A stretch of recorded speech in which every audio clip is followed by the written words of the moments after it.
had planned, or even the Thursday scary game that I said I'd play when the one I had planned just blew up in my face.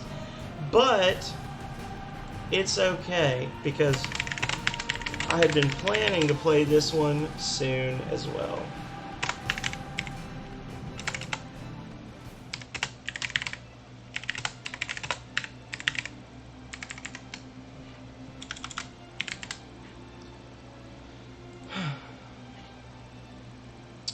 So who do we have in? Is it Calrea again?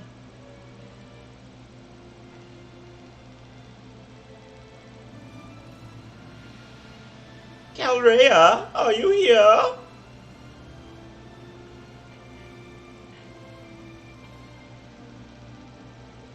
I'm having some trouble. I'm having some Trouble trouble. So, hey, 69 Feats is back again. Welcome back. Layers of Fear my file got deleted, and then I tried to play some Left 4 Dead 2 because I don't have a lot of scary games. I was like, well, I'll play Left 4 Dead 2. I got into Left 4 Dead 2, and I had like a cascade of errors. Couldn't play that either. So now I'm up to my just completely off the wall random option, which is I'm going to play some Last Remnant. Now, Last Remnant is a game that I've been wanting to stream. I did not intend for it to be a Thriller Thursday title by any stretch of the imagination, but I am honestly just flying blind right now. So I'm just trying to like not give up on life at this point. Alright. So I'm just sending out my little notice. The Last Remnant on Twitch.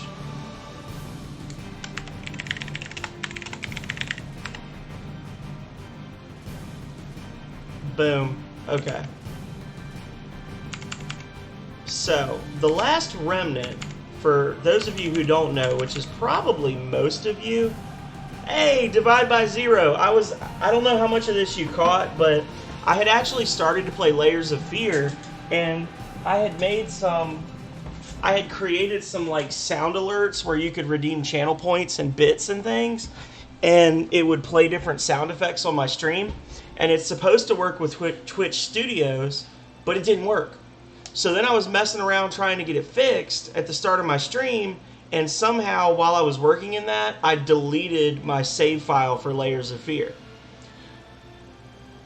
So I'm not going to start that over from the beginning. I said, well, I'll play Left 4 Dead 2. And then I loaded up Left 4 Dead 2, and Left 4 Dead 2 wouldn't play because I haven't actually played it on Steam in like 5 years.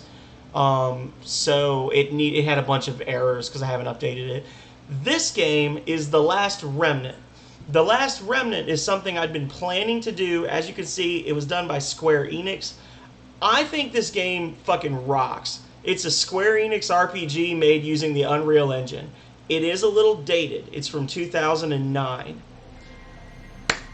That being said, a lot of people describe this as like the best bad RPG of the 360 era, and they're not being totally fair. So when this game came out, it is not an easy game. It's a very rich game. It was, I think, 3 discs long on the 360, and it has some weirdness to the character development, which I'll explain when I get into it. But the main issue is that when it came out on the 360, it had a lot of bugs that negatively impacted the reviews on it. I've turned that off. Don't do the sounds. Don't do the sounds. I've turned it off. It's not working. But essentially, it came out on the 360. It had a lot of bugs. The game couldn't run at its full capacity for like later on they came out with the PC version. And the PC version you could have up to 25 party members on the field at one time. You're going to see what that means in just a second. This is a wild game. But the 360 could only support 18. There were some lag issues. There were a lot of problems which negatively impacted the game. They addressed those issues in the PC version, but the damage was already kind of done. And Me for one, this is one of my favorite RPGs. It's just like it's a standalone. It doesn't fit into any other world. I love the way the game plays. I love the storyline. I love everything about it. But it's a little weird. Now I will say, it's no longer available on Steam. They actually took it off the Steam store, but it is available on the PS4, the Xbox, and the Switch. It actually popped up on the Switch somehow. But this game is cool. I know you Divide by Zero. I think you're going to like the way the combat works in this game. So without pumping it up anymore, I'm going to talk about it at length while we're playing, because the combat system for this game is really off the wall. Let me get into my chat real quick so I can see what y'all are saying, and I'm going to start it up. So I'm going to start a new game, and this is a good RPG to stream too, because the game actually punishes you for doing too much grinding. So you're not gonna see me doing a whole lot of grinding on this. We'll turn the subtitles on so y'all can see it.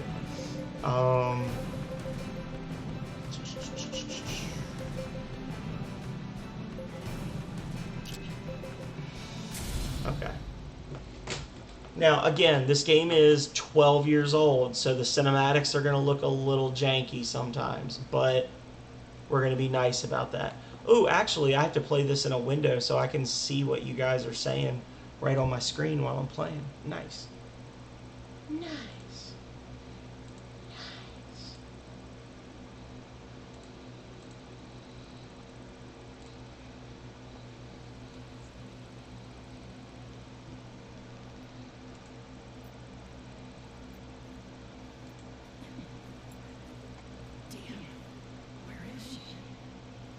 So this is our main character, Rush.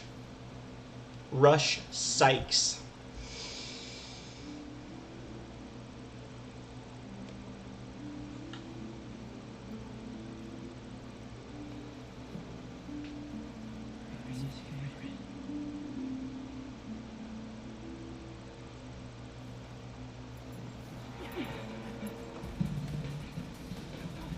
Immediately trips. They're going to set our expectations early on for this hero. Hey, what's that? Takes 3 steps, trips, eats shit.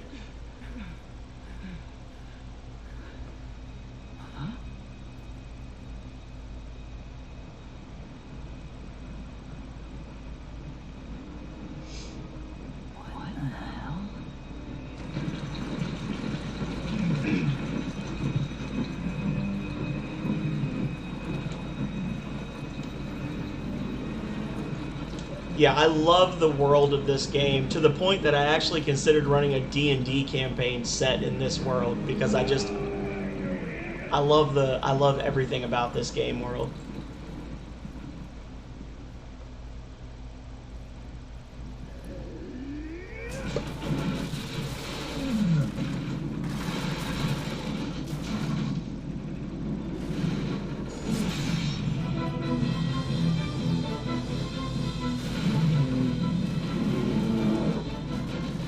So you know, my controller is lighting up right now. Oh, it's nothing like Dragon Age, brother. This game is amazing. This one and the Lost Odyssey are the other. That's the other like Lost Xbox 360 RPG that I think didn't get its full due. We are ready, my lord. Victory shall be ours!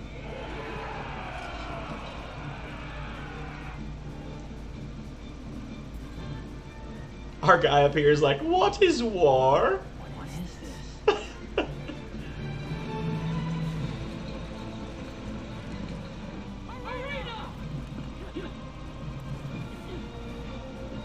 I'm not sure why he thinks that that's Arena, because they don't look anything alike. I think it's just there to like drive the story, but that's okay because we like the story. The story is good.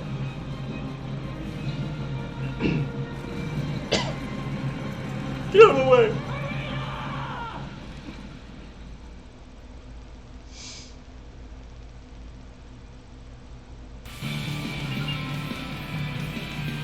Oh, it feels good to be back. Okay, so pressing left or right on the D-pad switches targets. Pressing up and down selects battle commands. Select a command with A or cancel with B. So the reason this game's battle system is so weird is, first of all, you're going to notice that we have a morale bar at the top. The morale bar really matters in this game. The more you build up your morale, it really truly helps your characters dodge attacks, do extra damage. It has a meaningful impact on your game. If you look on the map, which I can't point, but if you look in the top right corner of the screen, there's a map with a bunch of blue and red arrows. That is the battlefield.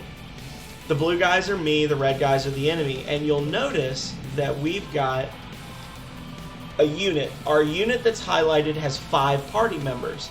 And instead of giving orders to each individual party member, we give commands to the group as a whole, and then they interpret them as they see fit. So when you say attack with mystic arts, then the characters in that group that have mystic arts will use magic.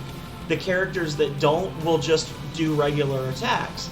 If you say attack with combat arts, then they'll attack with combat arts, and the ones with magic won't. You can tell them to stand their ground, which will cause them to basically just chill where they are. And you can tell them to, just don't do anything. Or you can say, just go nuts. So, and you can pick your target. So as you can see here, I'm aimed at the closest group of enemies, right? But there's other groups of enemies. And it gives me different commands. Now, if I was to... Hang on. Do I have... Okay, so they're the only ones that are active right now, so I can't switch between them.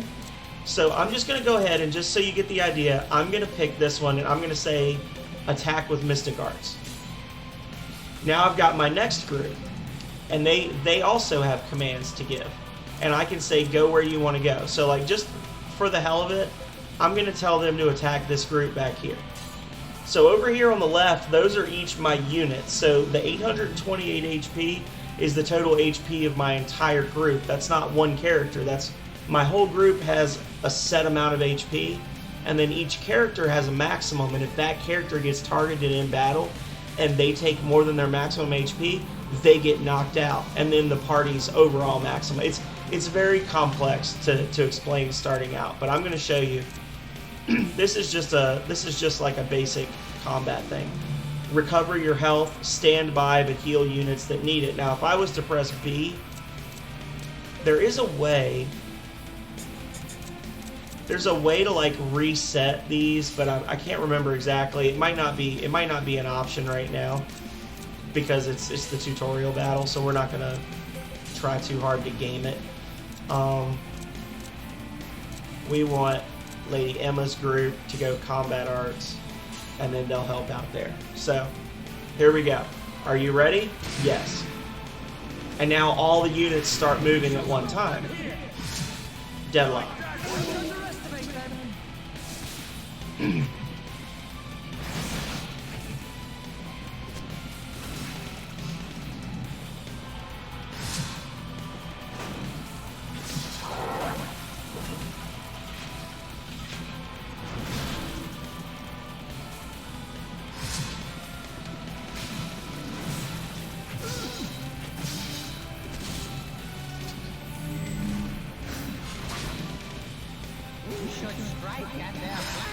So see, right there, I got a flank attack because I attacked the same group with 2 different unions. So now they don't get to hit me back, and I get bonus damage. And you saw the morale went up for my group. So there's a lot of like morale management that plays into the battle system. But now we've been flank attacked, so our morale drops. They didn't hit us, so it doesn't matter. But now we're deadlocked. So now we're gonna basically end the fight now. David, who's the blonde guy, is gonna use, essentially it's a limit break. It's called this is the Gay Bold. That's the big cannon that they knock to the ground.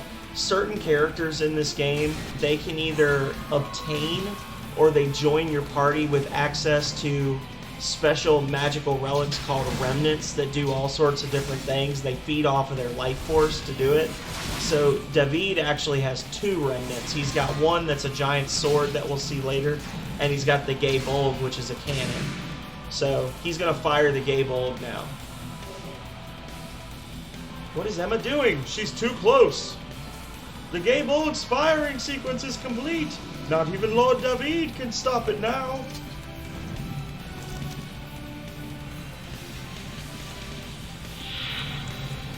So this is kind of like his limit break.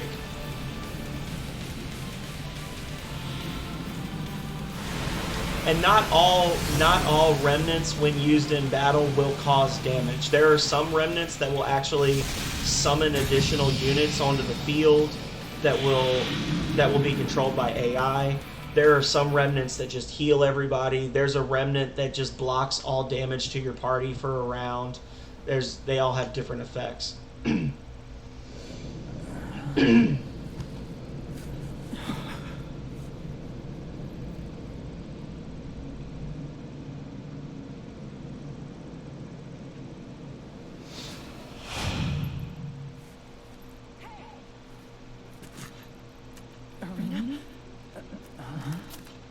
are you? That's what I should be asking you. Wait, hold on.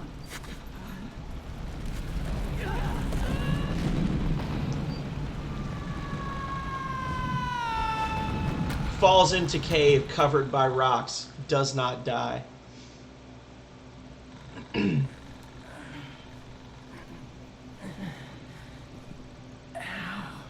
Ow. I tweaked my elbow from that 100-foot fall onto sharp rocks. Is that you, Doctor? I'm fine. I can see a light in the distance. That should be the way out. Emma is awesome. We love Emma. Just in case y'all didn't know. Hey! We love Emma. Wait up, lady. What's going on? The gay bulb blew a hole in the ground, and now we're in this cave. Anything else obvious you'd like pointed out? Cave? At least the exit isn't far. Rush is a dope in the finest tradition of dopey heroes, but I will say that his the localization for his dialogue is amazing. I really like it. Your story better be good, spy. Like, he talks about let's find some loot and cowabunga and all this stuff that is purely American that What are you talking about? it carries really well in this game. What's your name? Sorry, I'm talking over the story. Rush Sykes. So you're looking for your sister? What happened to her? Speak!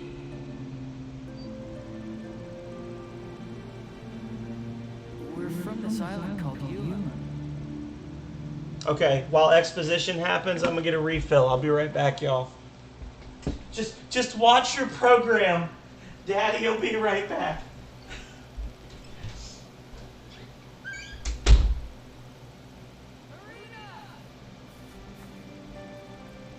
It's a package from Mom and Dad. It's probably just a lame excuse why they can't have their research. Cheer up, sis. Whoops. It's a visit stone. Set it up.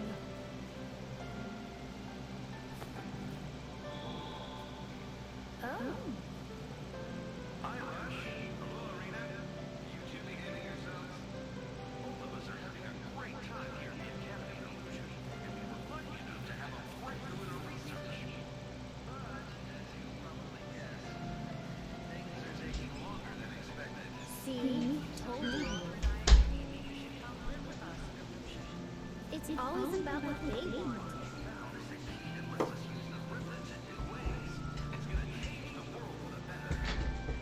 Kids are more important to us, and I'm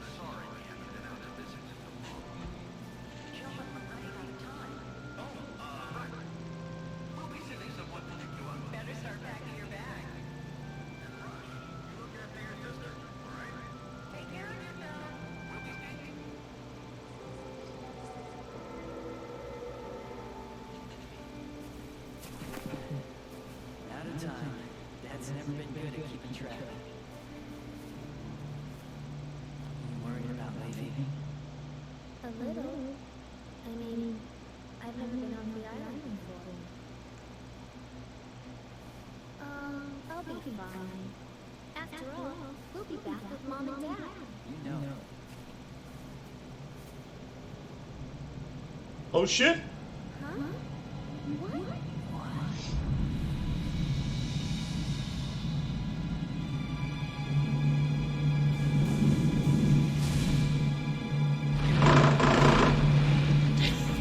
My controller rattle. Oh, he's getting the shit slapped out of him. Let me go!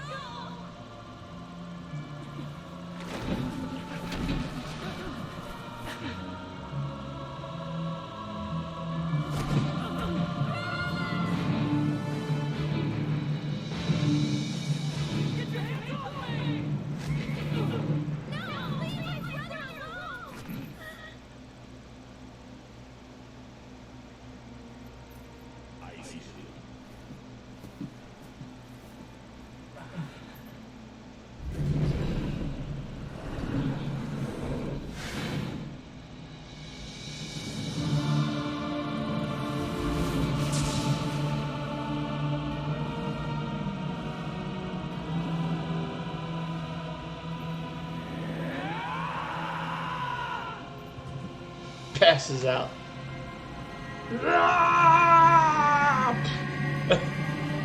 He's all tuckered out.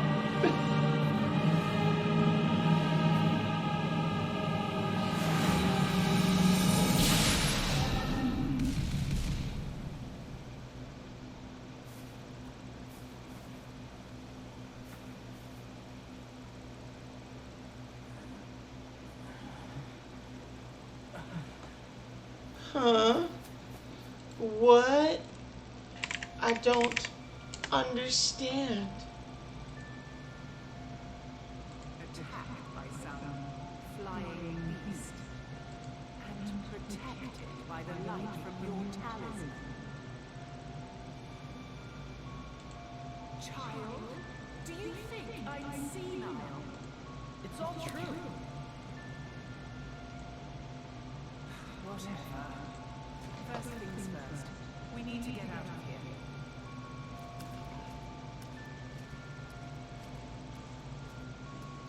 Okay. Good game. Emma has joined the party. Alright.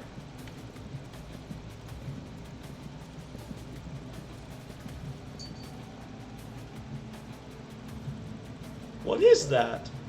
It's a treasure chest, a type of remnant. They're not that uncommon. Remnant, huh? There could be any number of things inside. Find out. Find it. Bind? What do you mean? You have to bind a remnant to use it. It is voice acted. Can you hear it? It has, I think it has Japanese and English. Can you not hear the voice acting? Oh, for this part it's not, but there is voice acting in it when you're in combat and stuff like that. Sorry. In this case, just reach out your hand and ask it to show you what's inside. It's simple enough that even you can do it, so long as someone else hasn't bound it first. I got a broadsword. A sword, huh? I suppose you can keep that. You won't be quite as useless.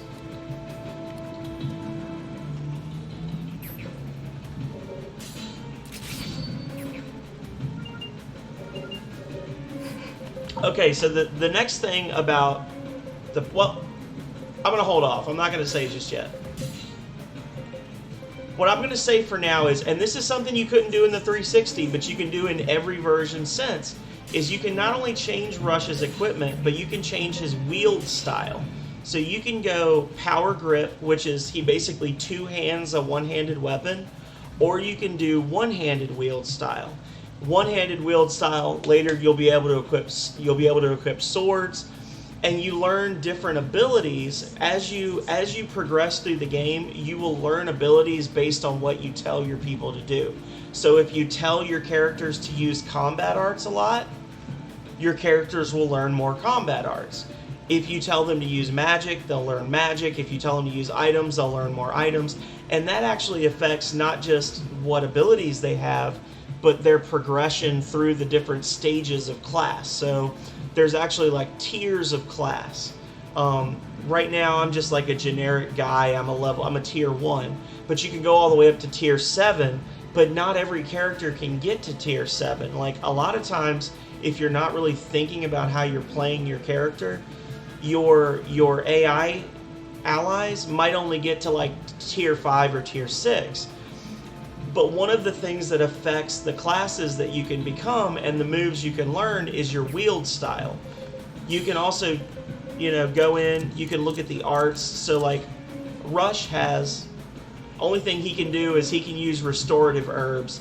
If you have Cure Leaf, it is extremely complicated. I haven't played Bravely Default, but it's very complex. Like, I'm still not 100% on how it works. By the way, welcome, Kuro. And this is one of the, and as we go, we'll keep talking about how complicated it is. But like for restorative herbs, it's not just you buy an herb and you use it. You have to have cure leaves and relaxing herbs, and you combine them to use them. And as you use more herbs, you'll naturally learn more recipes. So it'll let you do more advanced forms of item-based healing. And it'll also affect your character's class, because having a lot of item-based healing skills makes you go in a certain direction with your character skills. So if you don't want to advance that, you can just say, hey, I don't want you to ever do this. And if you do that, it will help streamline your character's options in battle. So now he'll only have attack options because he doesn't have any healing. We're not going to do that just yet. But later on, we're going to fiddle with the options a lot, turn off magic and things like that, so that we can fine-tune what Rush will turn into. Quiet.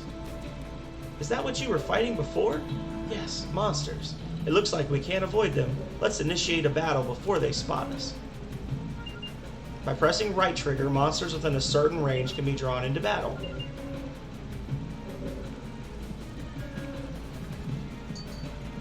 What else do you have to say? Oh, that's it. Okay. She still had the red thing, which usually the red ... means that they have stuff to say. Like new stuff to say. I don't have sound alerts working right now, Divide by Zero. I'm sorry.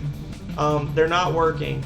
That's why I started late tonight, because I was struggling with it. They're supposed to work in Twitch Studio, but it's saying that it's saying that it can't, because I'm not on OBS. So I gotta do some research after this. Each entity in a battle is called a unit. These units are organized into groups called unions. In battle, you will command friendly unions for large-scale assaults. The specific directions you give are displayed as battle commands. Battle navigation map. We've already talked about all of this. Battle commands. Yeah, we've already done all of this. So I've got two options here. I'm going to go with the weak one first. I'm probably going to get intercepted. Nope, let's kick some egg. Got him. So our morale went up a little bit. I'll refund the points to you and Calrea for the sound alerts that you did after this. Okay, so now we're deadlocked. Two sides must battle until only one is left. While in deadlock, targeting is limited. Only adjacent units may be targeted. When targets are changed to adjacent unions, certain commands can break deadlock. So now I have the option of attacking while using recovery arts. I can just heal and do nothing, or I can just flat out attack. I'm just going to flat out attack on this one. Blocked. Boom.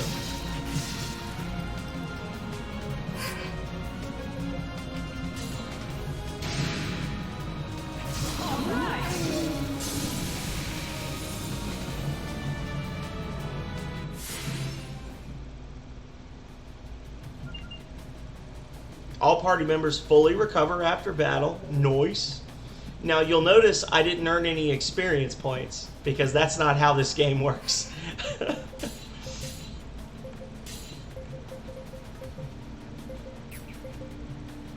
So you can see Emma has a lot of different. She's got a one-handed ability, a dual-wield ability, and she's got a healing ability. Now, if I was to have her use Knee Splitter in battle, she would switch from dual-wield style to one-handed style.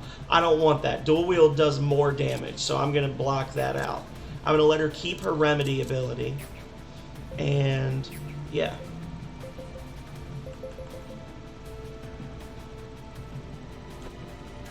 Oh.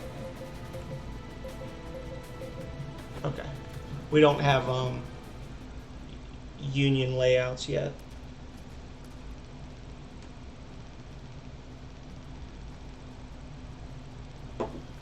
Something's wrong.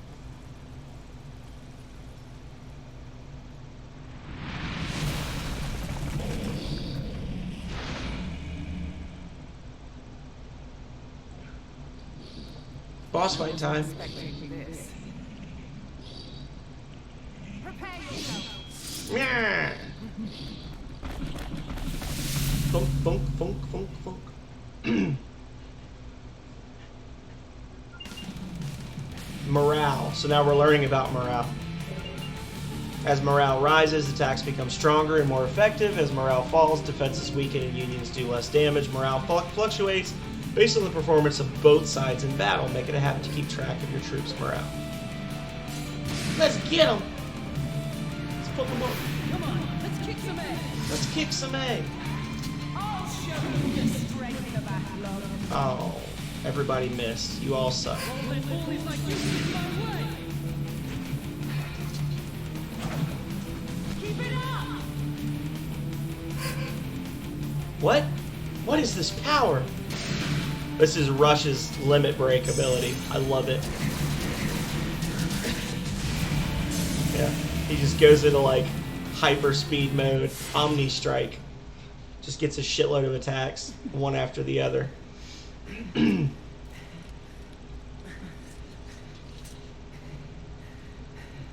So, your talisman's more than a fashion accessory after all.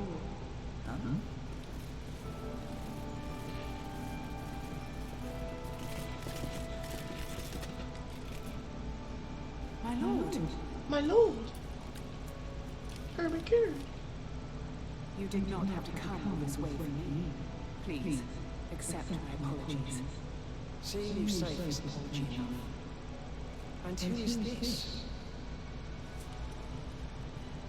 He claims to be the son of Dr. Sykes. I see.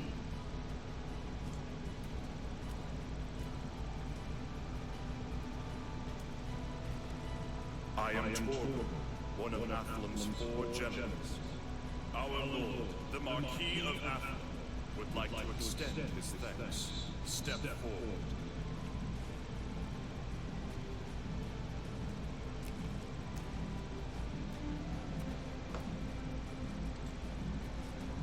I'm a little thirsty. I will have you know that your actions have won my gratitude. As for your sister, the men you seek into the Athlum territory, you cannot be harmed. I shall accompany you to Athlum. Our lord would like to aid you in your search for your sister. It's fine to talk. Thanks a lot. I chased that weird flying thing here, but I didn't have a clue where to go next. But hey, if I've got an important guy like you backing me up, I've got a whole lot less to worry about. This is Ace! The name's Rush Sykes. Who are you?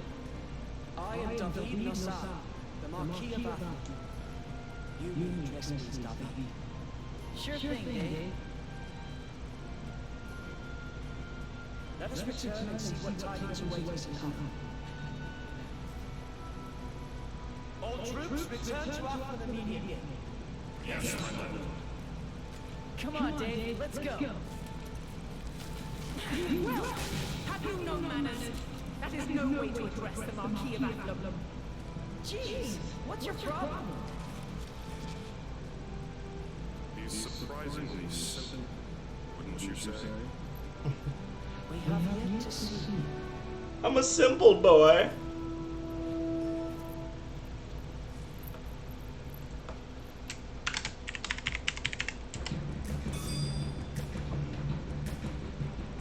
Alright, so this is our overworld.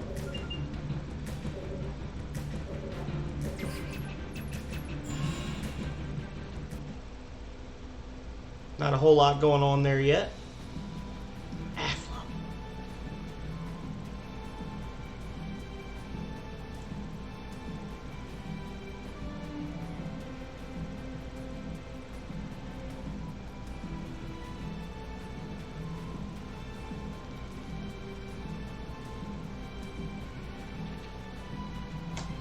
Ooh. My little computer is running a little hot today. I need to clean it out. It's got a little dust inside of it. Sniffing out the rats who kidnapped Arena. Togo?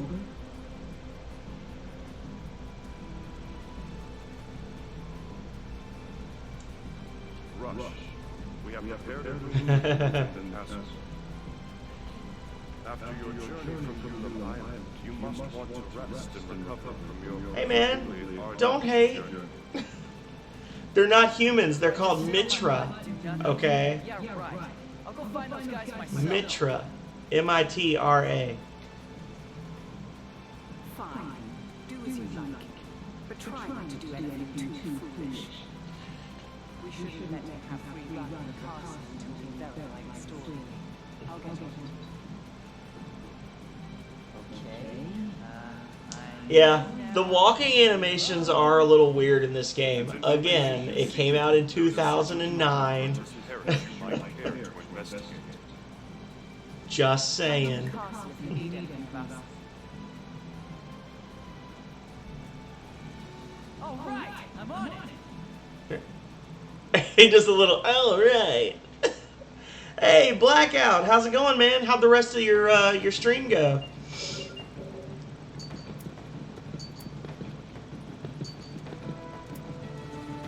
It has been remastered, Voltaire. By the way, welcome, Voltaire. I'm glad to have you here. I did my little intro at the start. This is an older RPG that originally released on the 360, and then they released it on the PC, and since then it's come out on PS4, it's on Steam. Well, it was on Steam, it's not on Steam anymore, and it's available on the Nintendo Switch. It was one of those weird RPGs that came out when the 360 was like in its early days and they wanted to have like JRPGs on the 360. I like it, but it was not popular because the combat system and the way the mechanics of the game work are extremely complex, and it kind of turned off a lot of players. Big Enemy, did you get to keep your 5-star barrel extender, Bretta?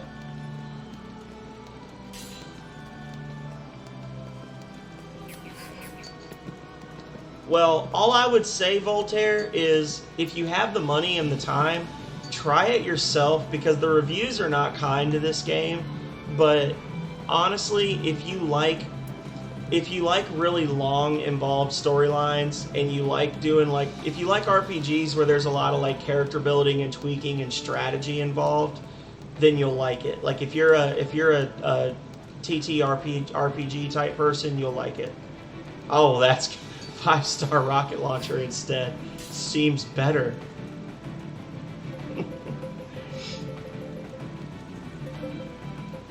Alright, so we've got the option of a katana, an axe, a hammer, a lance, a cudgel, and a shield. So, I don't have polling, but yeah, ninja! They actually have a class called Ninja that requires you to dual wield katanas up to like level 19. Like you have to be basically a max level dual wielder katana user. It's one of the best classes in the game. I was actually about to ask people what what weapon I should buy. Like, what should I... Yeah, okay. That's not actually possible with this game, unfortunately. Hey, Aeon, how's it going, man? It's... Oh my god, we've got all these people I know coming in. Hello. I'm trying to figure out what type of weapon should Rush use for our playthrough. And I've got a broadsword, and we've got katana, axe, hammer, and spear, and cudgel. It's gotta be like 2 in the morning for you, right, Aeon? Is your sleep all messed up because you passed out the other day when it was hot?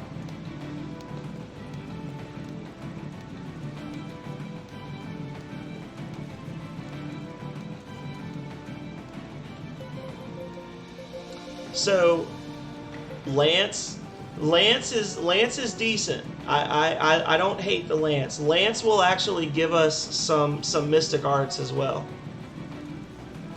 Gotcha. So we have one for katana, one for Lance. I'll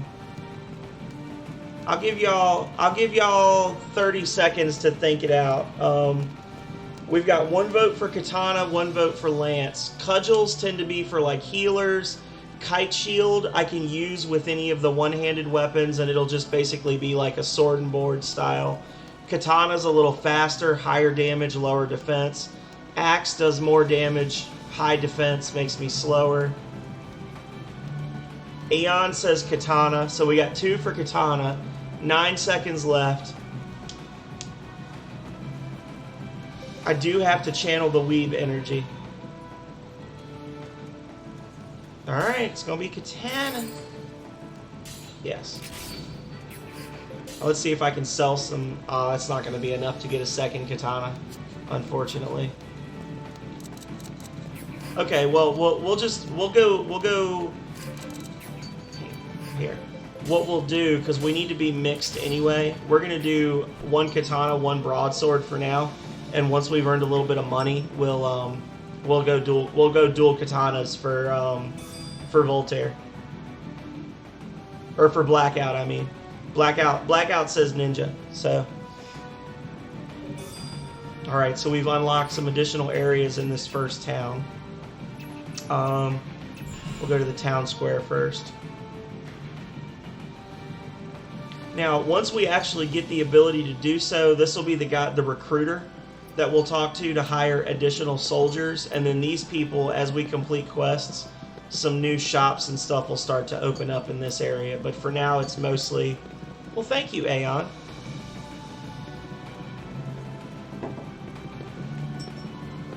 It's mostly just talking to people. Is it a PS4 game of the month? I don't know. I've had this game on Steam for like 4 years. Or 5 years, something like that. I had it on the original. I had the original on the 360. And it had some serious issues, like to the point where I was saying at the start of this playthrough that the PC version and all the versions that came out since then, so like you can play this on the Switch. The Switch version is the remaster of the PC. That version can have up to 25 allies in a battle. 360 can only have 18 for whatever reason. Like, there's just some weirdness with the 360 version. I think they just rushed it out, and they didn't really know what they were doing. So I was told to come here, so I'll talk to this guy. Welcome to the Warrior's Honor. Hello, you aren't a familiar face. And trust me, I'd remember a face like yours. You must be new to Athlum. So I want to know if you have any... I want you to know if you have any questions at all, come straight to me. I can give you a personal tour. Imagine knowing what you're doing. This is a rough game, even if you do know what you're doing. And I haven't played it in a very long time. All I know is dual katana good, cudgel bad. Always go in blind. Well, I mean, I let you guys choose my weapon, so it's not my fault you chose the best one, right?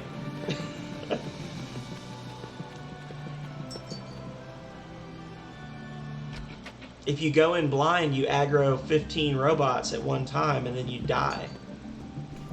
Hey, buddy.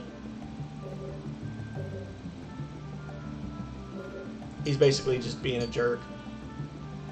This is a guild. Sorry, well...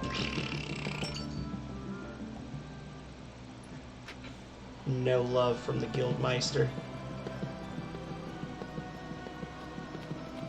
Only 15 amateur hours.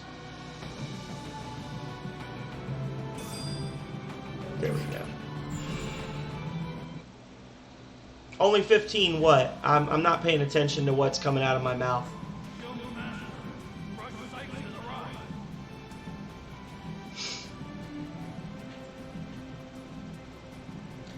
So, for anyone who doesn't know, Eon Aegis and Blackout Shade in my stream right now, something about Agra, are both recommended people that I say you should watch, and it works out great because normally Eon streams like from, I don't know, 7 to 11 Eastern time in the morning, and Blackout tends to stream from like, I don't know, 2 till 6 his time, so I guess that'd be like 7 to 11 Eastern Standard Time PM.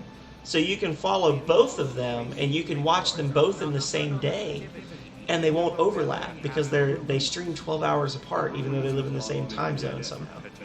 So. What's to say this is any different? Not what? Who? A trusted source informs me that Abluvian soldiers have been seen leaving the ruins. That certainly is. They are not. Blackout, Divide by Zero, you would like Blackout because he and his buddies are all from the UK. I actually played a little bit of Generation Zero, and I was talking to them on the PS4, and I'm thinking that I might do some PS4 streams with them in the future and play Generation Zero on the PS4 instead of PC. But Blackout, and I think one of the others in the group is actually from... Wouldn't be able. I'm not sure where he's from. And then he's got another one that I think is Scottish, Irish, one or the other. So they're from your neck of the woods. Divide by Zero. It's all right, A lot of good, wholesome American bashing going on in that stream, and I'm just like, yep, everything you're saying is correct. I can't disagree with any of it.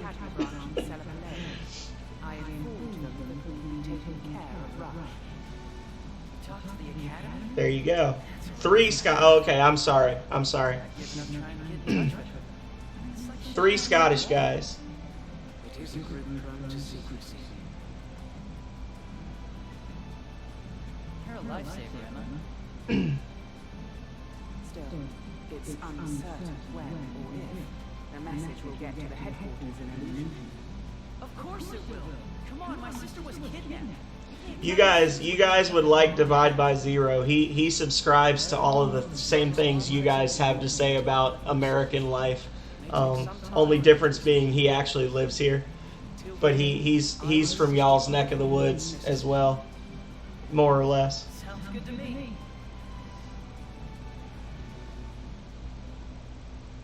All right, so I was talking through that entire thing, but basically I'm trying to track down my sister.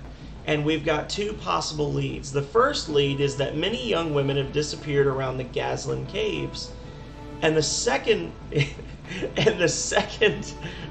lead is that there's a group hanging around the Robelia Ruins that we have to investigate.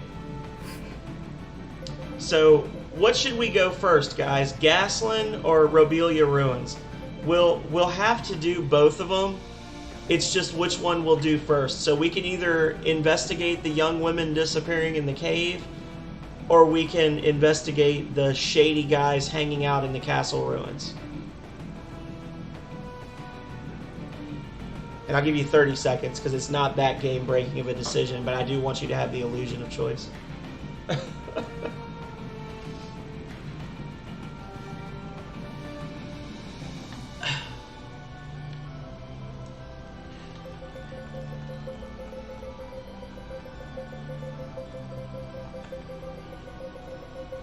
I would like for my caves. We got one for caves. It'd be nice if my moderator would say something, but she's probably watching.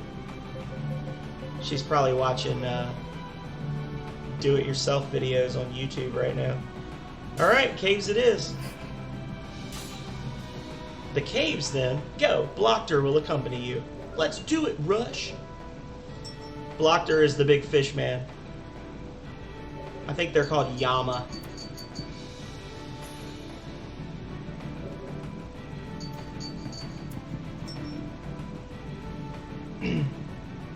So, this giant sword that's just jutting out of the ground... There's no spikes, don't worry. This giant sword that's jutting out of the ground is Athlum's second remnant that David is attached to. This one is a little interesting because the remnants all do different things. You find out later that that giant sword,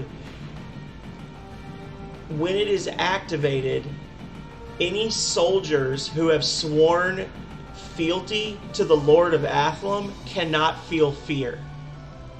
So you can understand why that would be a really valuable remnant to have in a little fort out in the middle of an open meadow like this one is. It's like this little fortified city. If they ever get attacked, their soldiers literally can't be afraid. So it's pretty interesting. Oh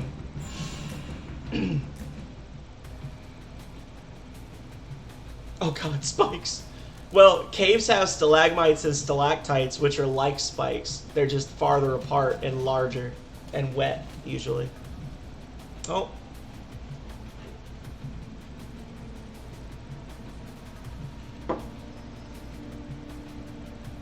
Joke's on you, Blackout. I was reaching for it anyway. Listen up, Rush. You can have the upper hand if you initiate battles instead of being ambushed. Yeah, I know. And it's always good to fight as many monsters as possible at the same time. Why? That sounds dangerous. The bigger the risk, the bigger the reward. That's what I say. What do you mean? What do you mean, what do you mean? Look, just dry it, okay? Let's go. Oh, I almost forgot. Here's a map of the area. So basically, if you can aggro multiple enemies on the overworld before you start the fight, you earn better drops. And when you are advancing your character's equipment, you can buy some gear, but for the most part, you have to get monster drops and then turn those in to basically upgrade your armor. Enemies don't drop money in this game. It's kind of like Voltage, my indie game that I made. It's kind of like that in that regard. The monsters don't drop money. They just, you can break them down for parts, or you can capture them and then you can sell them. And yeah, and the game will actually track. So like, I'm going to aggro both of these unions at the same time. The game actually tracks how many monsters you've sold to different towns, and certain gear will only unlock in certain towns once you've sold a certain number of gold pieces worth of gear in that town. Like, they have like a special like merchant rating that they track. The monsters here are pretty weak to pounding. So long as everybody sticks to physical attacks, we'll be in the clear. Of course, with me here, you'll be winning anyway. Let's give it a shot. Alright, let's move. We already know all this. So you can see we've got two unions we can attack. Now I'm going to attack the closest one here. And then I'm going to have Rush attack this one. So that way it'll be a 1v1 union versus one union for each side. We won't have that morale hit from flanking. Blockter's an army of one. So he just does his thing all by himself.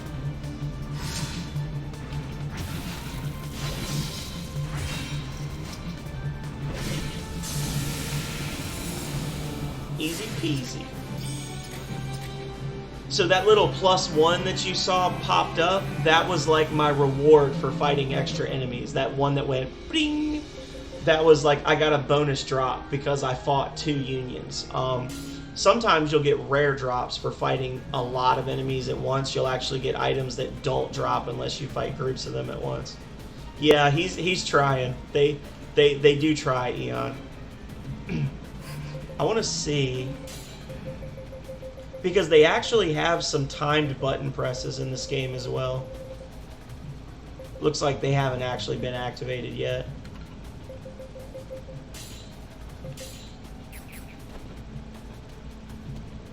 Yeah. It's a pretty game. Even with it being as old as it is, it's a pretty game. Hey, buddies. Oh, there was a third one back there. Oh, so see, now we're outnumbered. We've got 3 unions versus 1. So, Blocker will handle them. And then this union has 2 enemies. This union has 3. We're going to attack the 3 one first, simply because one of these unions is going to flank attack us, and they're going to get bonus damage when they attack, and we want it to be as few units as possible getting bonus damage when they attack us. So. Uh-oh. Oh, we got intercepted. So see, because the union with 2 enemies was closer than the 3, they came after us as we went after the other guys. And because they were faster, they got to us first and they intercepted us.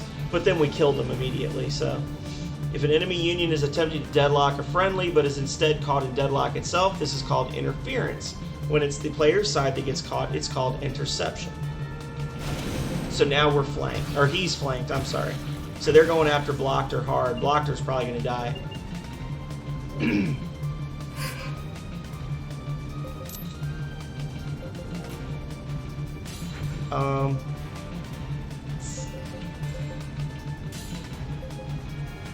Alright, Blocker's probably going to die here. Yep, there he goes. Oh no. But he told us to attack multiple foes. Oh. Oh, I fucked it up. If you keep getting them, you'll keep getting more damage and more damage. Yeah. So every successful critical attack will instantly put the next person in your union next. So you can actually, if you get one of those, your whole party can go before the enemy just based on how good you are with the timing. Alright, let's mess them up, I guess.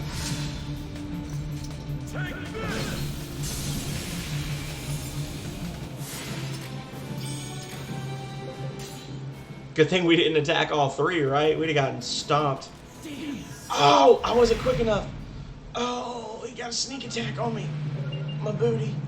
He's coming for my booty. So you see, I'm starting out with a very low morale compared to the enemy. Luckily, it's just one unit, so we're gonna, or union, so we're gonna stomp them pretty quickly. Yeah. That could have been bad if there was more enemies on the field than that. Oh, we captured a monster. Captured monsters may be split for components. However, intact monsters may be sold in certain shops for high prices. Choose wisely. You only get the chance to choose once. Once certain monsters have been sold to shops, those shops. So I can take this Manticore back to town and sell it. Or I can break it down and I'll get 3 husks, 2 fangs, and 3 mystic fiend bones. I'm gonna break them down because the monster components, like I said, you need to upgrade your armor or your armor and your weapons. So this is a uh-oh. Did I go the wrong? Oh, I went the wrong way. I should have gone left first. Womp. What are all these girls doing in a place like this? Oh man, could it be that?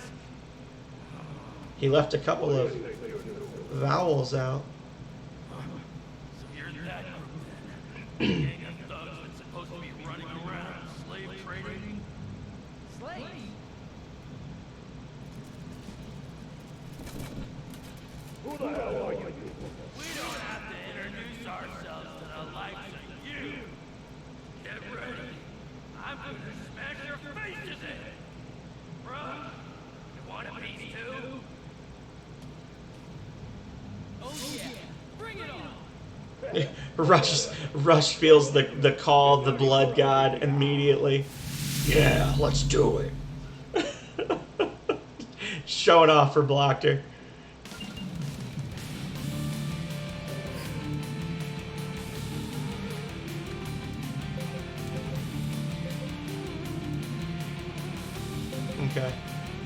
We'll see. If it ends up getting too off the chain, then I'll switch it to auto. So we're gonna go over here and attack these guys.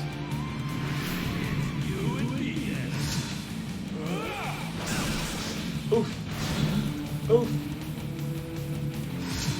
So they were going after Blocker as well, but we interfered with them. Damn. Now they're gonna flank Blocker as well.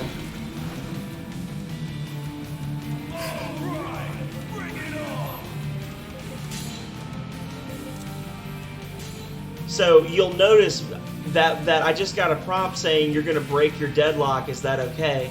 By breaking deadlock, you open yourself up to extra damage for the following round because that enemy unit is going to chase after him. For anybody out there who plays D&D, it's basically like once you're engaged with an opponent, you're provoking an attack of opportunity. It's this by leaving their square. It's the same basic concept. But he needs to heal himself or he's going to get killed. So I had him break away from the fight and heal himself.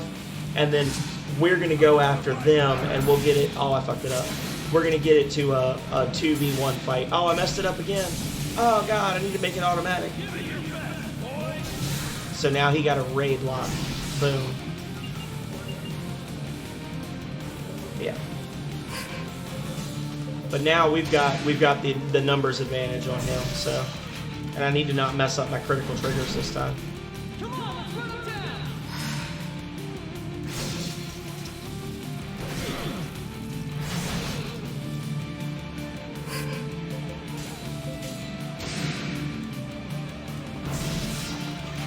Ho ho ho! 1 HP. Well done, Blocker. So Matthias learned Knee Splitter 2. Nice.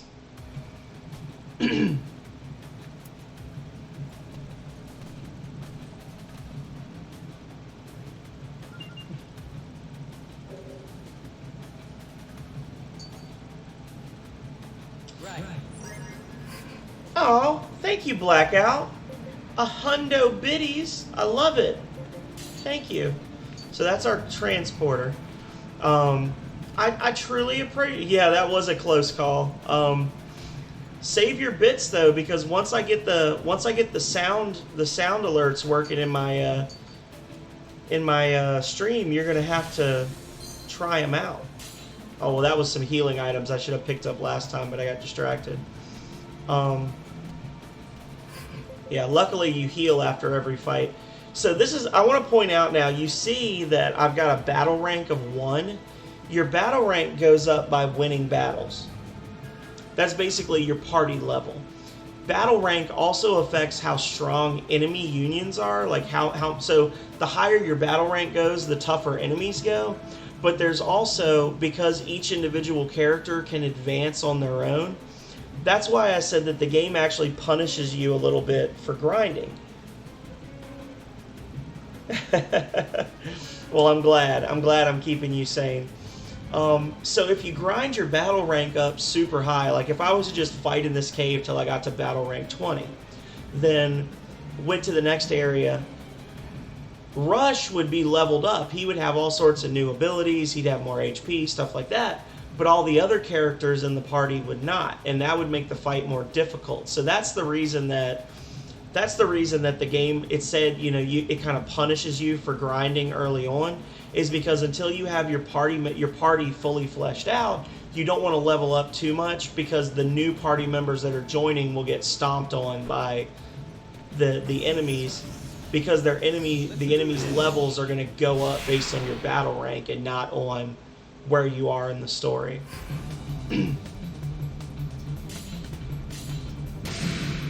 Come on, let's kick some ass! Too fast. I was too fast that time. How you like that? Come on, flank him!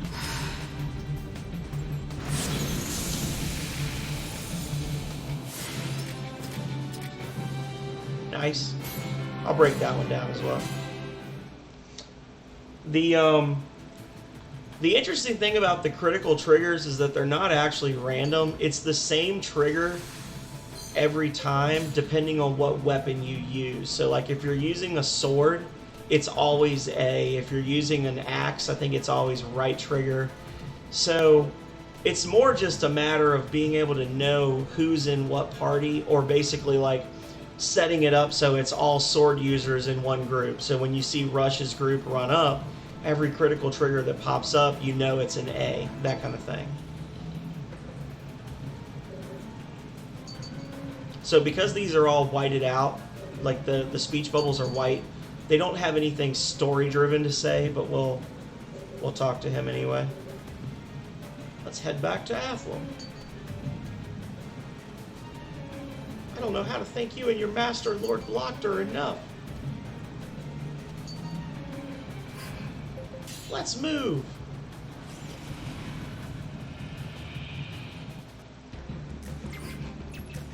So we're gonna go back to Athlum now, and now we can buy that second katana that I know Blackout wants for us to have so badly.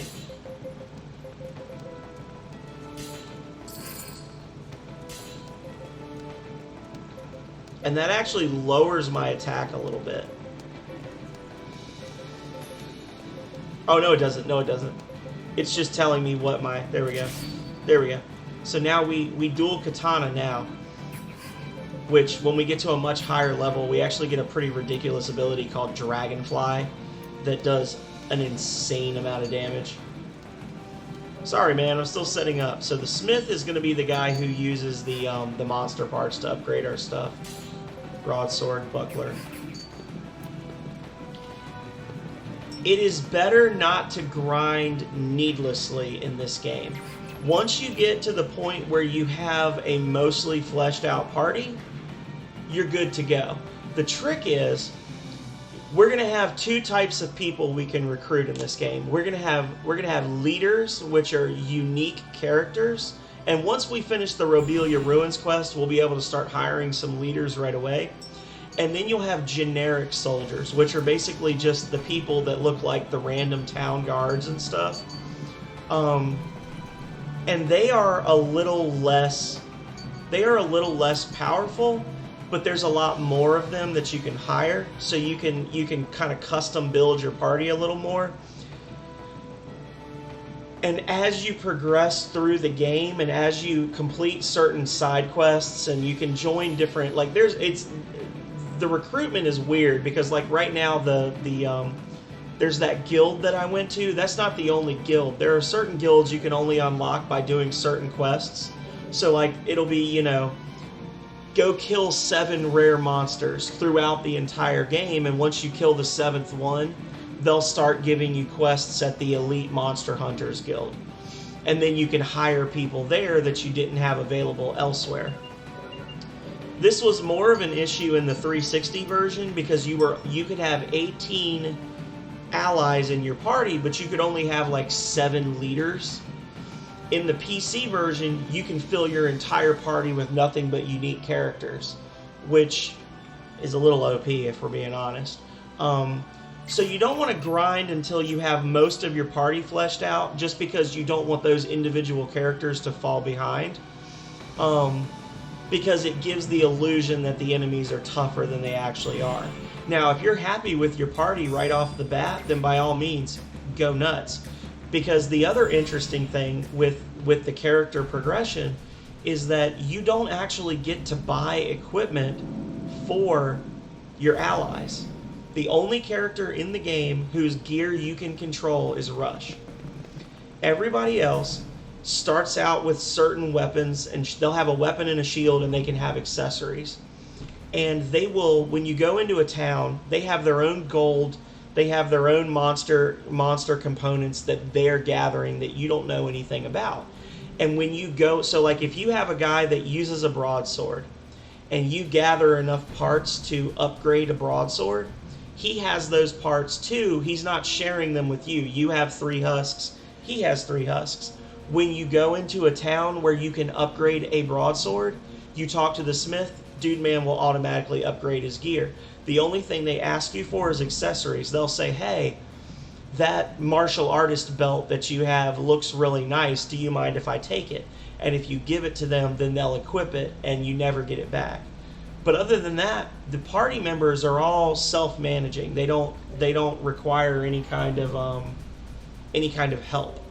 So if you have a fleshed out party right off the bat, then go nuts. Grind as much as you want. The characters will keep up with you. Just know that when you get to disc 3 and you try to hire like the 4 generals, they're not going to be as leveled up as everybody else. So Pagus is telling me about magic. With this Alizarin orb, you can channel spells through your weapons as well. Now you can attack enemies with mystic arts.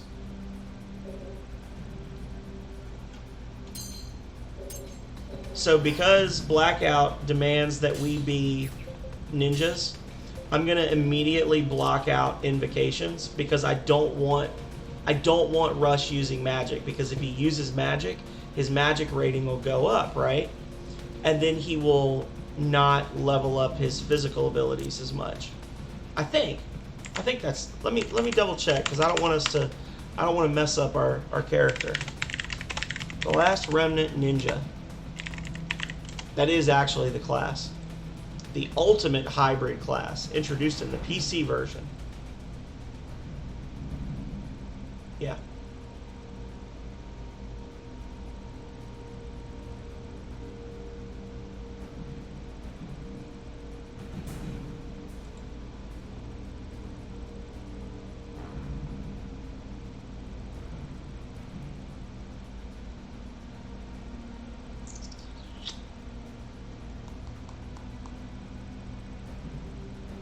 I actually do need mystic arts.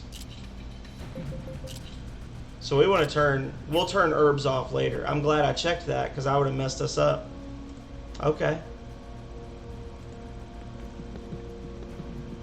The Robelia Ruins. This area is a little bigger than the caves. There's a little more to it. More treasure too.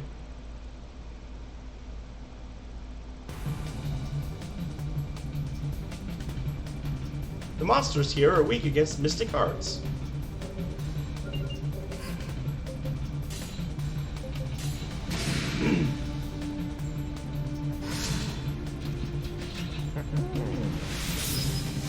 Got him!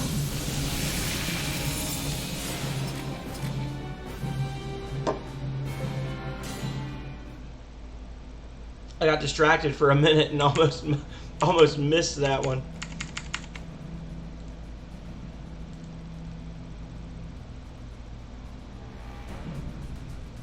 Oh, Eon left us. You know, I watch that stuff like a hawk. Oh no. Hey buddies. Don't run away.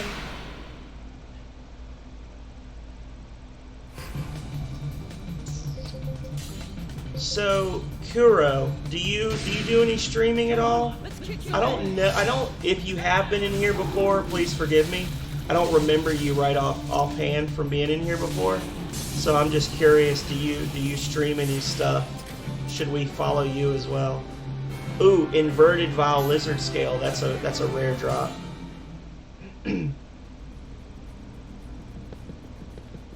You don't always get the same drops when you capture monsters, so even if you're not trying to gather stuff, it's always good to check, because there are some things that it's like, you know, 25% chance of a drop, stuff like that. So no, don't attack me.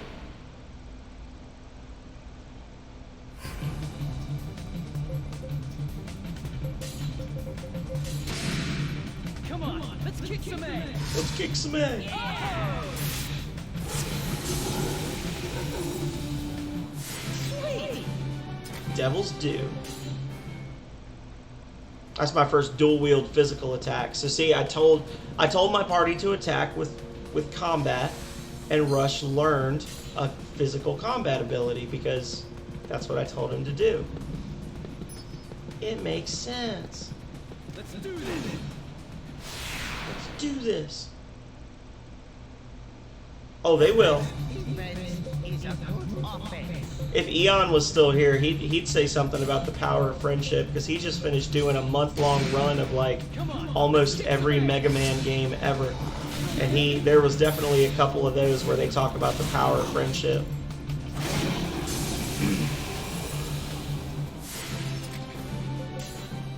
Hoist your brother bands aloft and signal to John. Whoa. An empty room. I think a rare monster spawns in that room later.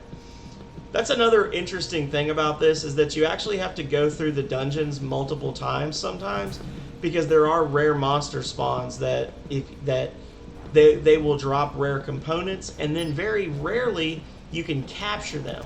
And there are some quests that you can do where they'll be like, kill the 77-year larva, and you're like, well, what the hell does that mean?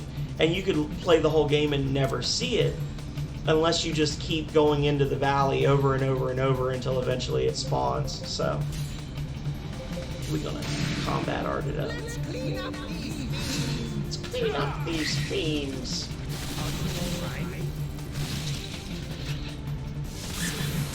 Boom.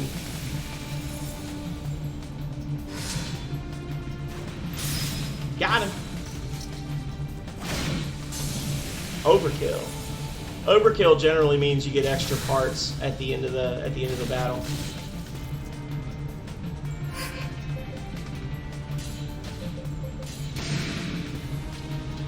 Yeah. Build up Pogus' healing abilities a little bit. Smash him from the side! Oh! Boom.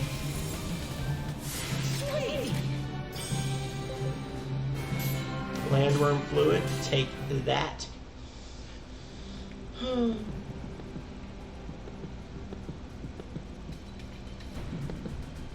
hey, buddy. Let's do this! Surprised they haven't shouted about the power of friendship. There are a couple of bits later on where Rush yells, "You bastard," and then runs straight towards a vastly overpowered foe and gets punched once. So hopefully that makes up for it for you, Blackout.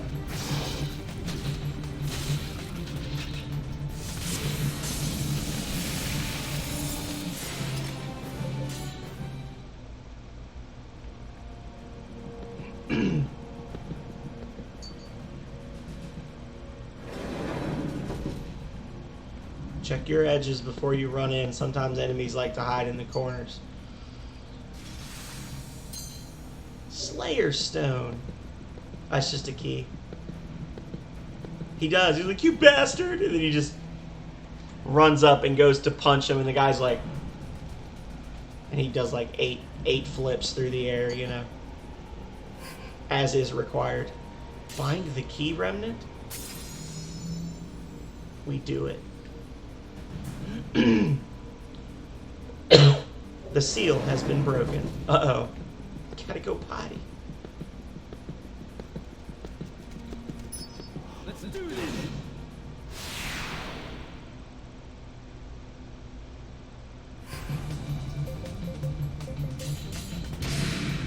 Come on, let's kick some ass! Let's kick some ass.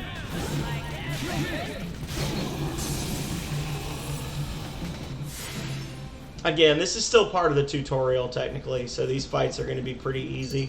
Once we get through this one, we'll be able to start actually doing some like recruiting and party building and stuff, and it'll be muy bueno. Can't go that way yet. That door is all barred up. Much later in the game, we can come back here for an optional quest, and then you can go that way. So see, this one is trying to make us. You can see it's having us go for the enemy to the left, but the one over here is actually pointed at us, and they're a little bit closer. So if we were to go for that suggested foe first, we'd probably get intercepted. They do not always default you to the best option in this game. So that one was actually coming after Rush's group as well. That was impressive. Double strike. Oh, the mage learned a physical attack. How cute. So cute.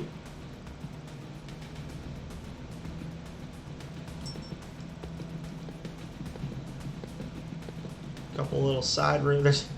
Wonder if there's an enemy in here. Oh! Indeed there do. I'm not gonna fight both of them. That was some unsweetened American tea that I just drank because I don't have the other stuff. Here. I'll get a refill while they fight.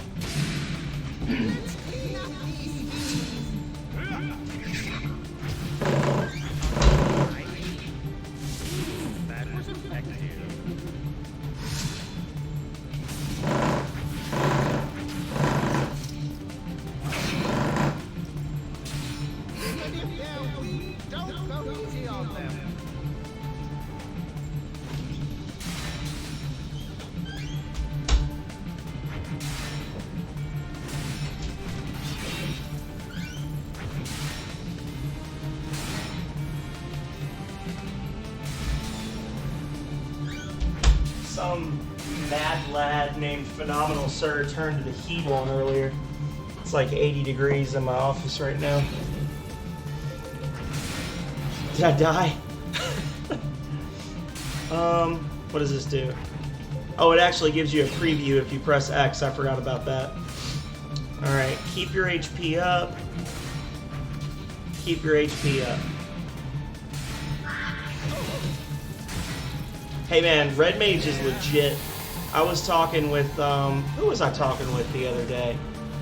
In a stream, and I was saying that when I played Final Fantasy, I played as a Red Mage, and people would constantly be like, heal me, and I'd say, sorry man, all I know is attack magic, but really I just didn't want to waste my mana. So I was like a sword and board Red Mage in Final Fantasy 11 way back in the day, and I'd be like, sorry, all I know is stone. But I just didn't want to heal them because they were dumb. If they wanted a healer, they should have gotten a white mage, right?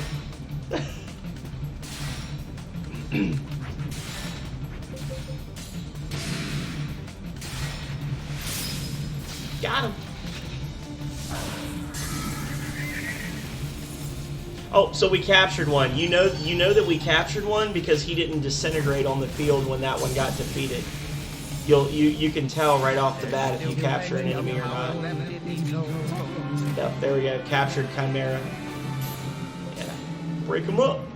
Oh, this is for you, Blackout Shade, by the way.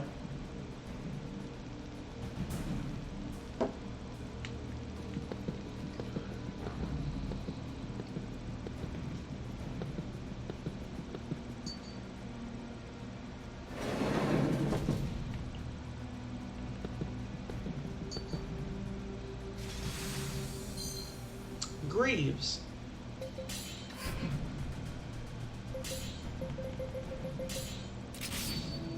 Plus 3% speed. I love the way he runs.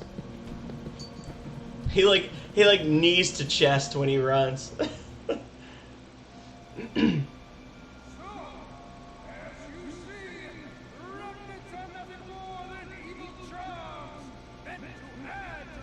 Speaking of white mages, as soon as we start recruiting, we get to hire the best white mage ever. So stick around and you'll get to see that in just a minute.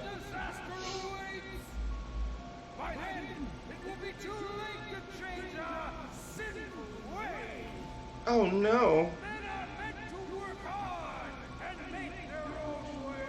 Boo.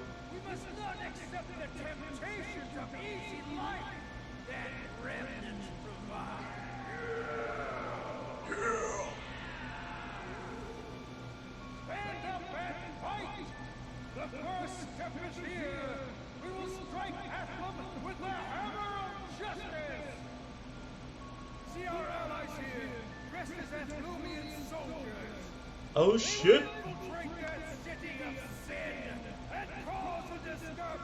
Cause a disturbance. So these guys are going to try to cause a rebellion to basically overthrow the Athlumian government because they don't believe that remnants are a good thing. What the heck is this? Seems like anti-remnant activist rally. Anti-remnant terrorist activity to me. Whatever they're planning's got to be dangerous. Uh-oh. Nothing? Oh, it seems we have guests. Lackeys of that magic of music marquee of Athens. Look closely at their faces, shining with depravity. Whoa! For it is too late for these unbelievers to be I don't want to give spoilers, so I don't want to comment about it, but all I'll say is a prelude to the cleansing of Athens. We shall an argument could be made against remnants in this game. Like, I'm not entirely sure these guys... I mean, they're obviously wrong for impersonating soldiers and trying to, like, invade the city and cause a disturbance to overthrow the Marquis, because the Marquis is actually a decent guy. But the reason why they want to cause that disturbance actually is pretty valid. That it's... Essentially, it's their beef is that most, like, treasure chests and keys are one thing, but most remnants cannot be used by just anyone, and there's no real metric for, like, who can use what remnants. It's kind of like the whims of fate. So when you consider that, like, David of Nassau has a remnant where people that fight for him can't feel fear, and another remnant where a giant flying cannon drops nukes on a battlefield, because he's just the guy that can use them, you could make an argument as to why maybe we shouldn't rely on them, right? Why that might be a bad thing to have somebody that can do that kind of thing. But what they're trying to do because of their argument, I don't agree with.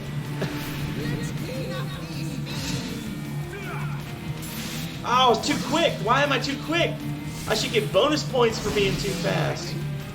Oh. Interference. Come on, Rush. Kill him. Kill him. Dead. DED. Flanked.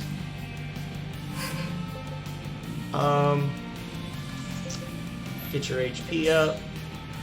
And...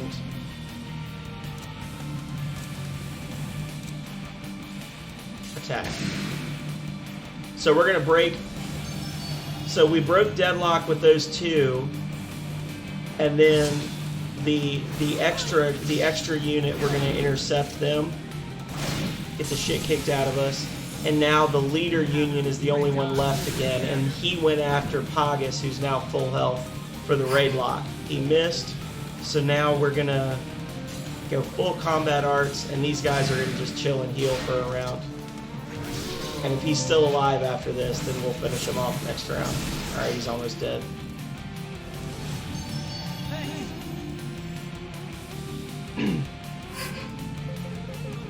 This gets a lot crazier later on when it's like 5 unions on your side versus 8 unions on the enemy side, and 3 of the unions can summon additional help. Stuff like that. It gets a little crazy later on. I keep going too fucking fast. Damn it. I disagree. I should do bonus damage if I'm too quick. Alright, so we stopped the terrorists. Is there a treasure chest in here or something? No? Okay. Nope, Arena is not an anti-remnant terrorist. Thank goodness. Right. Let's move. Alright, so that's the tutorial done. Only took an hour and a half. Now the real work begins.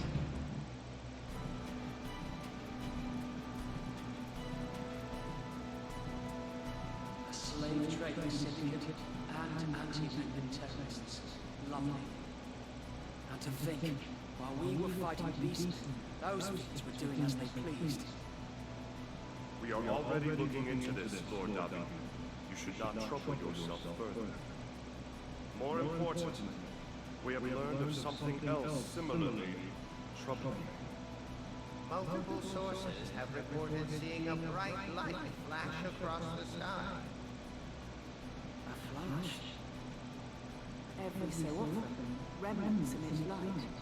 It's called luminescence. The light could have been luminescence from the Robelia heart, or the gay ball reflected on the clouds. But the Valeria heart and the gay bowl are bound. They have not seen a luminescence in a long while. Then maybe a different remnant. That light moved as if it possessed a mind of its own. Very different from luminescence, to be sure. A flying It's a monster. UFO. So it would seem. Where was the light headed? Towards Gilmore. Fine. You four take Rush and head to Gilmore immediately.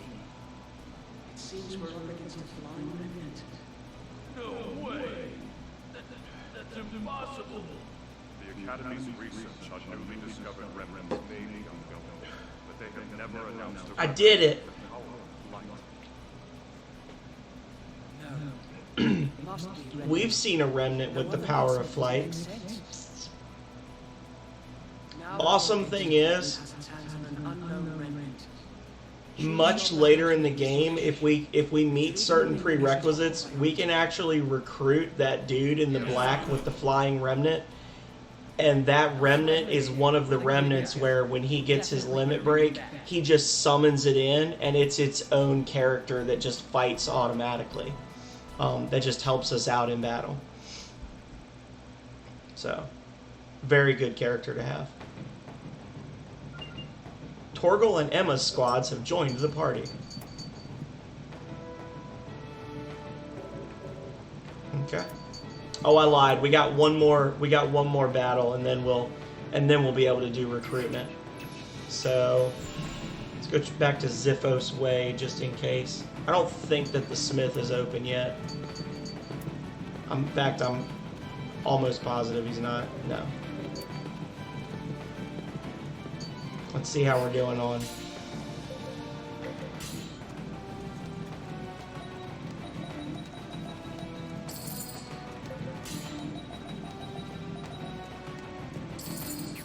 Buy some extra healing herbs.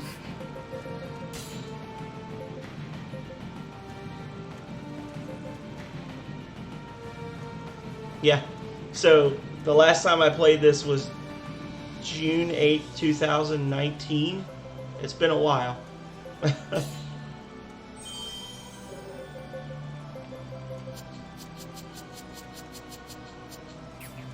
Lord.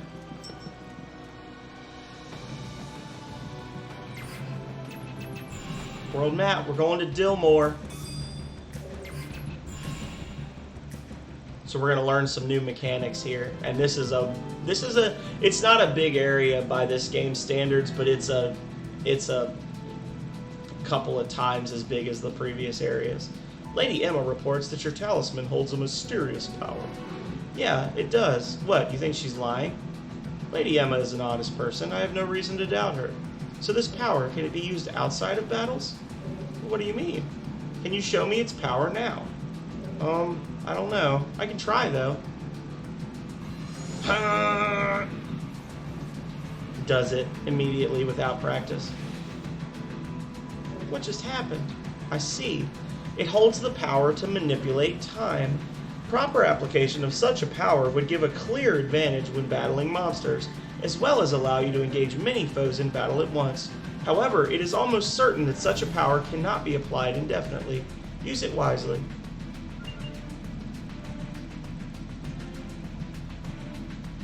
By the way, I know I didn't say this earlier, divide by zero. I don't know if you're listening, but Lance, I am a spear boy, just so you know. You got outvoted on this one. We went with Katana, but I just generally speaking in video games, I love spears. So I'm with you on that one, brother. The winner's the one who The winner's the one that strikes first, yeah? Okay, so it's getting a little more serious now. So it's 5v3.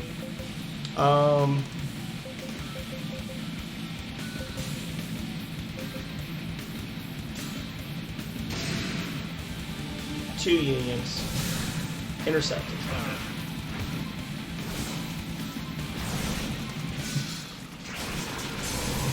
That one's down.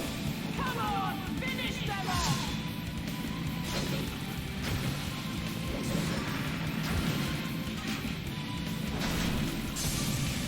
So now 3 unions are going to get to go hog wild on us for the rest of this round.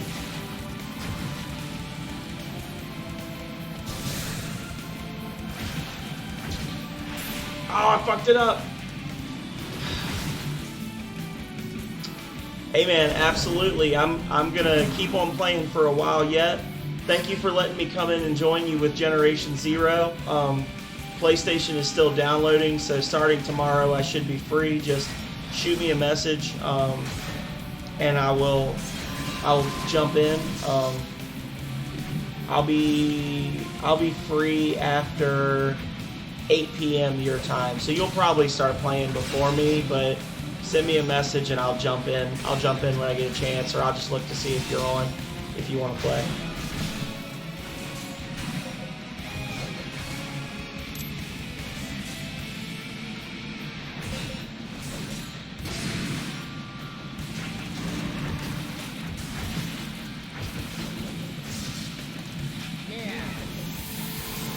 Yeah.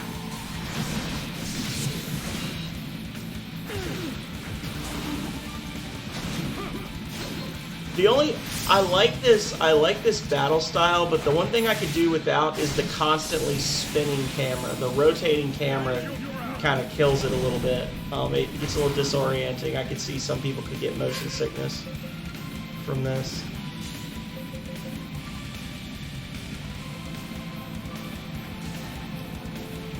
Absolutely, Kuro. Thank you for jumping in so long. Before you go, actually, I want to look and see.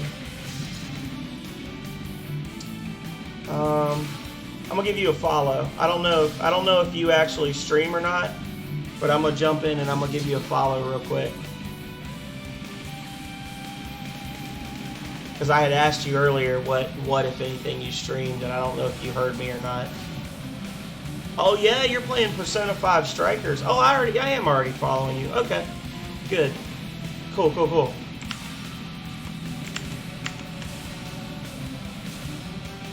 That's okay. I totally understand, man. Or ma'am, whichever your pronoun may be.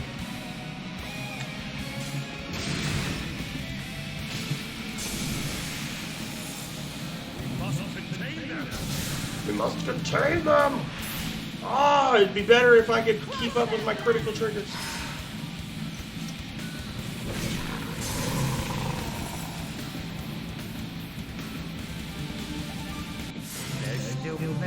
Power left in these old bones. Yeah, get that beast fur. Get that fur. So now we've got a little time shift bar on the right that we can use. We press the right shoulder button, and then you'll see that that enemy lights up. And then when we press the right trigger to start combat, we aggro everyone that we've tagged with that. So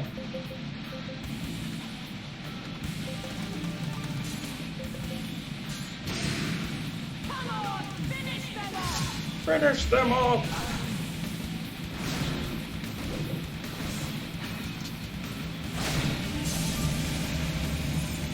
Dead. I feel stronger than before! Yeah, I want some raptor scales. I don't know what I'm going to need yet to upgrade my katana, so I'm just collecting everything, basically.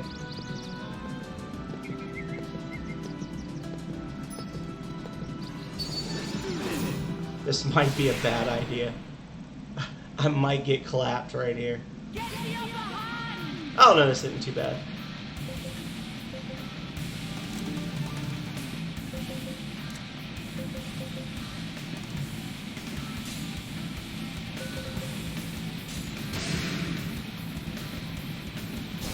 Intercepted.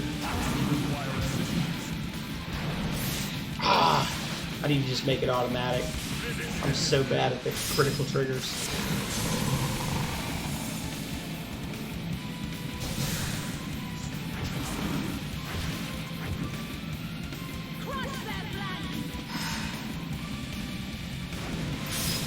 Got him. Got him. Oh, no, I hit the wrong button. It's okay, he's dead. Damn it.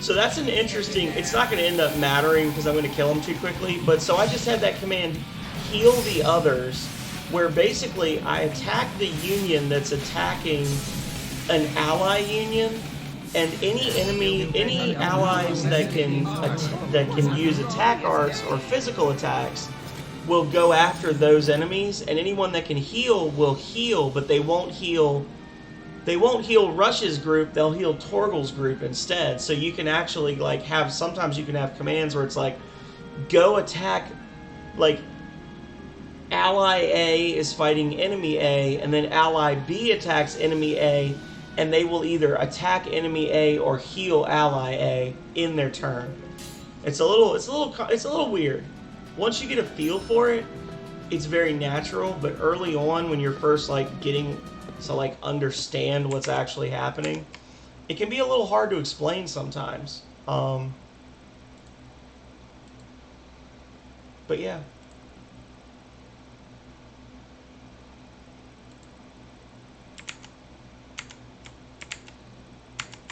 Alrighty. Nothing over here. Later on, I'm going to get a weird little... I guess he's like a living remnant or something. I'm going to get this little creature called Mr. Diggs that I can come back to these areas and I can actually harvest materials and things. And as you level Mr. Diggs up, you can harvest more times on the map and stuff like that. So you can like come in, harvest, then leave, and then come back and harvest and that kind of thing. You guys go after these guys. This is going to be a rough fight.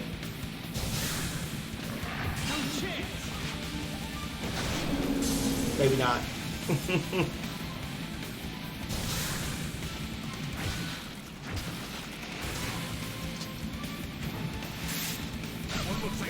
Too fast.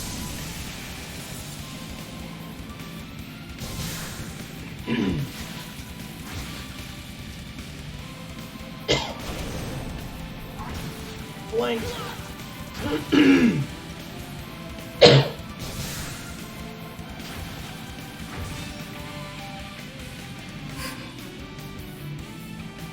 I'm going to set the critical trigger settings to automatic. Just because I seem to be sucking pretty hard at it right now.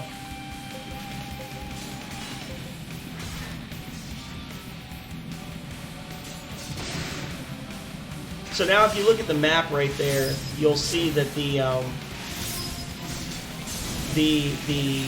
unions that are locked have circles around them, and then the free unions are just kind of like off doing their own thing. I just learned a new move, Devil's Due 2.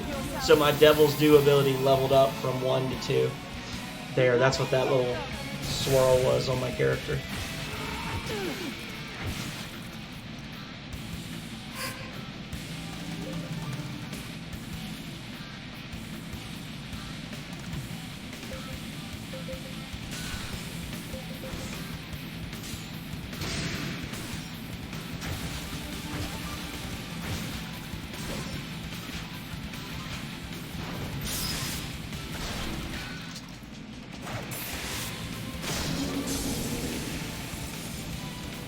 Got a capture there, so that's good. Got some good level ups on that one. Nothing that I specifically need, so I'll keep the Devane. I'll sell it. That'll be my first sold monster. Don't have the map for this area. Well, what the hell? I've already been that way, so.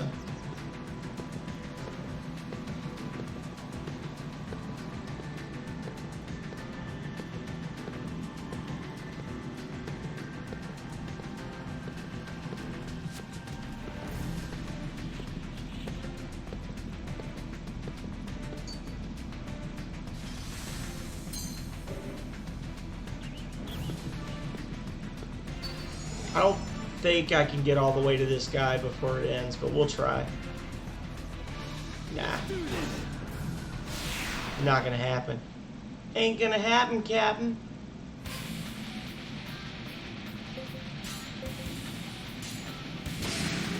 Come on, finish them off!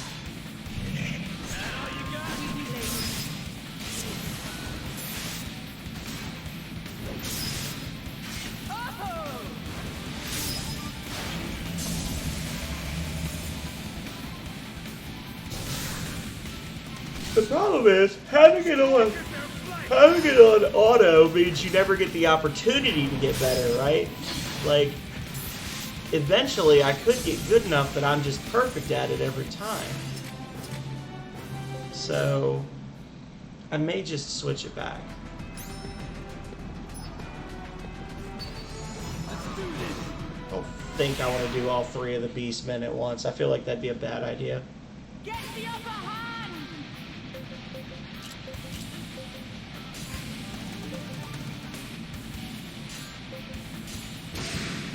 Come on, finish them off! Finish them all! Excellent. Jana Talon.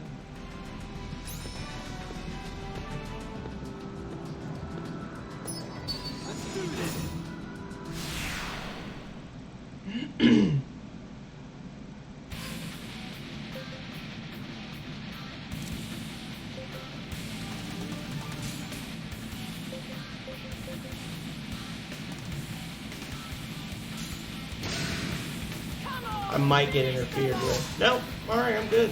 I'll show you how to break the back, love. Well, he did.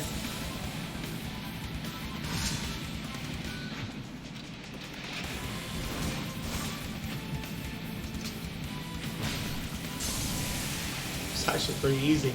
Maybe I should have stuck with all 3 of them at once. Everybody's HP and AP are going up a lot.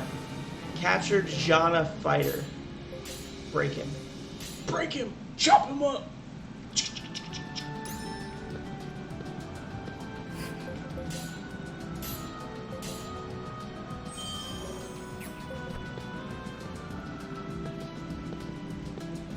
Hey, buddies! Let's do this! 3 links. Get the upper hand!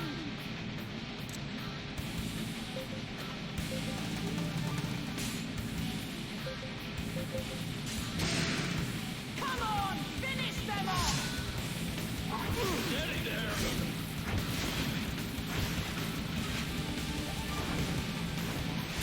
Ah, I pushed the wrong button. Well, I'm in.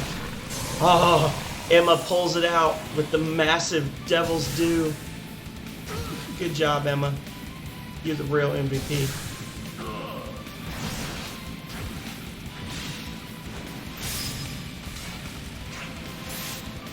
Too quick.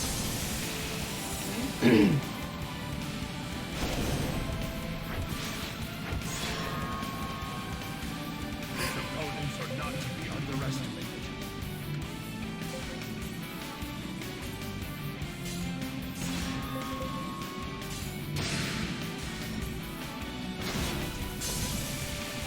Instant death.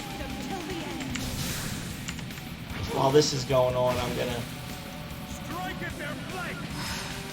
How's that?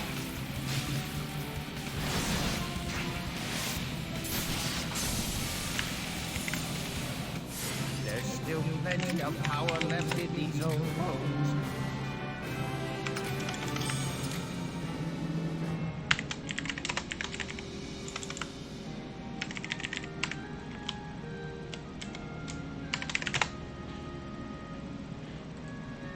There we go.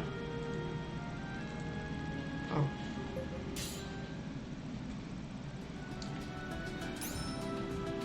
It's not super active now, but I'm feeling really... I mean, honestly, I was a little pissed off starting out because I had some serious issues with my stream. But then I had all my buddies come in and they all hung out for a while. And I'm feeling good, so I think I might actually play for another hour. Normally I'd be quitting out in about 10 minutes, but I think I might just keep it going, just for fun, because this is a fun game. Honestly, this was kind of like my panic emergency, gotta stream something game, but I might just make this part of my normal rotation. It might end up becoming like a Saturday game or something like that. Arch fighters. Better than normal fighters. Because the arch.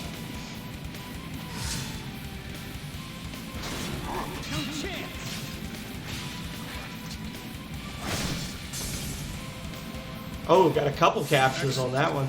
I feel stronger than Nimble before. devils do. So once you get like the nimble or the heavy or whatever, basically what that does is it increases your it adds to a certain stat. So like nimble obviously means you go a little quicker, but you do a little less damage. Heavy would be the opposite. Beastman bone. I'll break down this guy. I'll keep the Archfighter. Probably regret that later. But the door is sealed shut. Damn.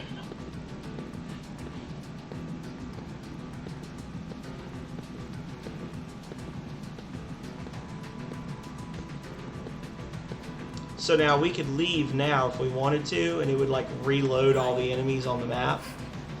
But we're not going to do that. We're going to just forge on ahead.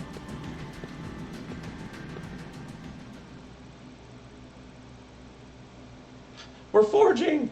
Oh. This was once a prosperous town. It was centered around the remnant of peace, the rubber soul.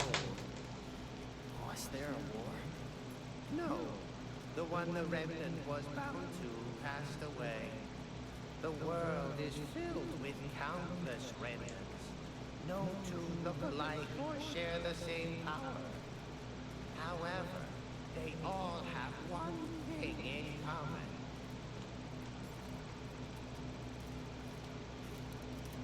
And that is... Hell, he's like, When and? a remnant is not bound to a soul, it calls forth disastrous misfortune. This calamity is known as the collapse. Shh, hide yourselves. Oh, sniggity snap. I see them. 2 men. And a dark-haired little girl.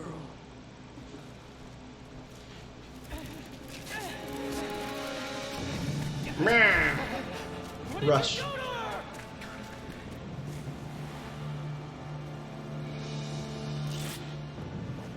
This must be our cue.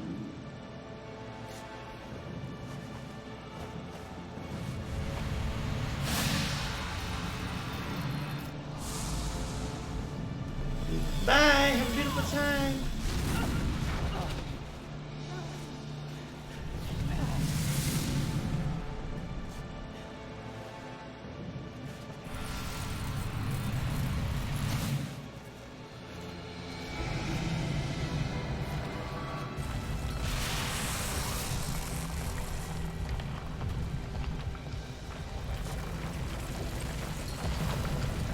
Alright, Zeta, give me another one. Zeta's me, by the way, for anyone who doesn't know. It's triggered another collapse!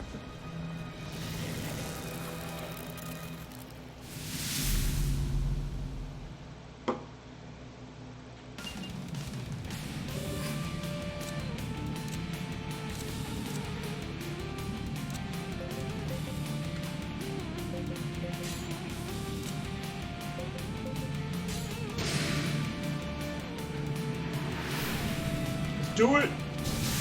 Intercepted. Got him. Got him. Come on, finish them off! Interference.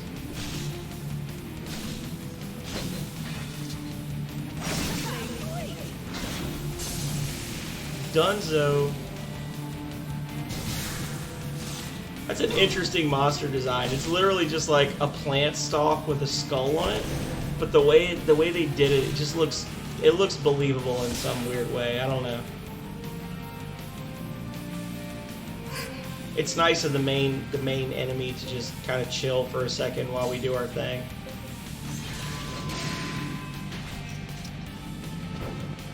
Oh, missed. Got it. Thought it was right trigger for a second. Ooh, that was close.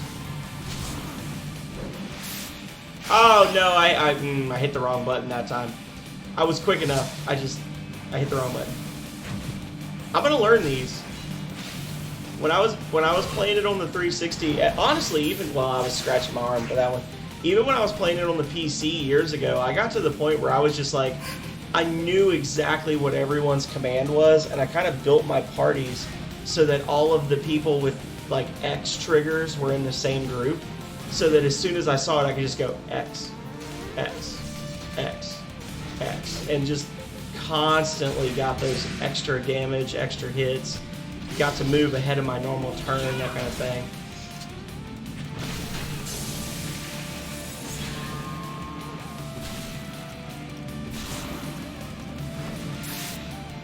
I do disagree with the too fast thing. I think that's bullshit, honestly. That, you know, you're too quick on the command, so you whiff. Like, I've always thought that was a little silly. Alright, so time to mess them up. Let's get them! Deadlock.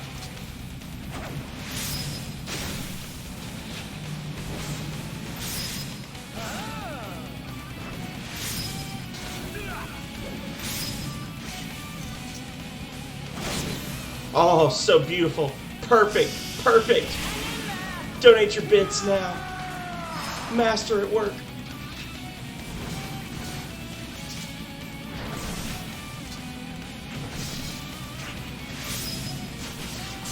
Oh, shit.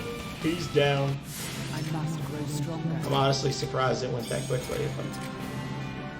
Captured Bishop. I captured the boss.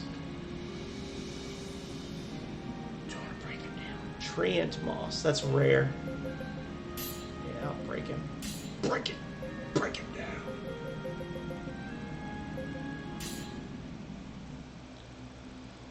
Alrighty. We did it. It was as you said, Lord David. The flying creature is unquestionably a remnant. Confirm this with the Academy. I don't know. This is so perfect in timing, and nobody else has really jumped in. I might actually stop the stream once this little cinematic is finished, just so that I can start it up at a good point next time. Verily, this situation is more complex than we'd imagined. Yes, we should postpone any course of action until we know more. What about Arena? Should I just keep my fingers crossed? We are not dealing with an ordinary foe. A well-researched plan is essential. Dave, come on! Torgal is correct. We are dealing with forces that control a remnant not even the Academy knows about.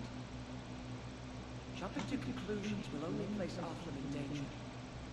You must understand my position, Rush.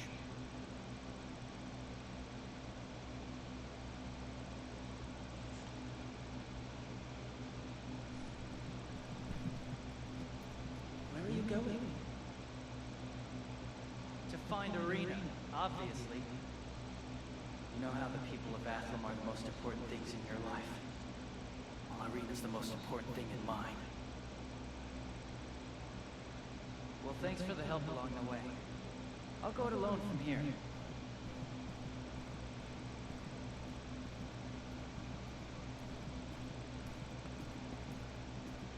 Lord David, we still know nothing about his talisman. Perhaps we should have stopped.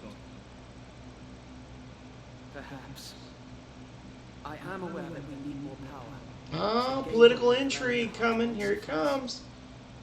The future of Athens is at stake here.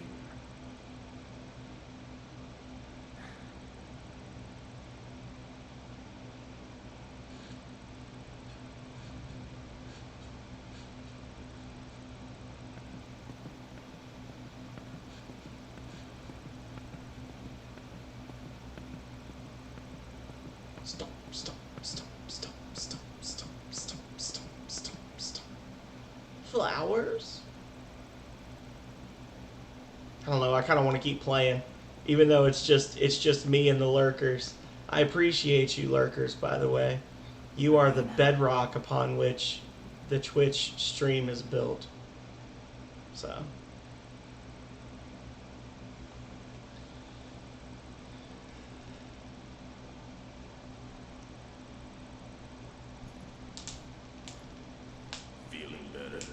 Feeling better.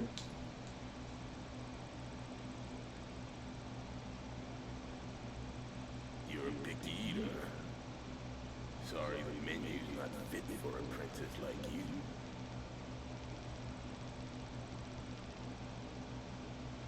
Hey. Rush. Rush is dead.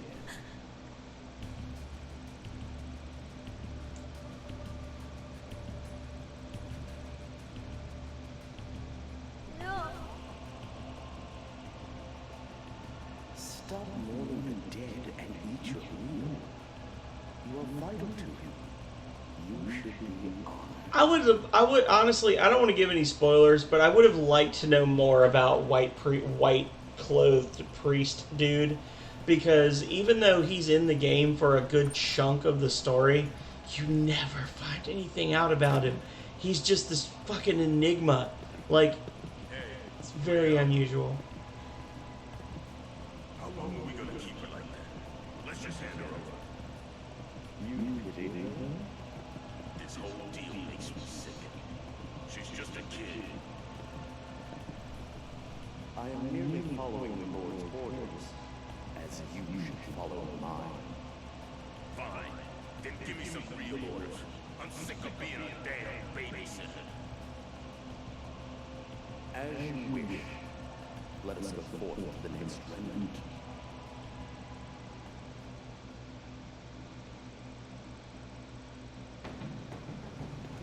Alrighty.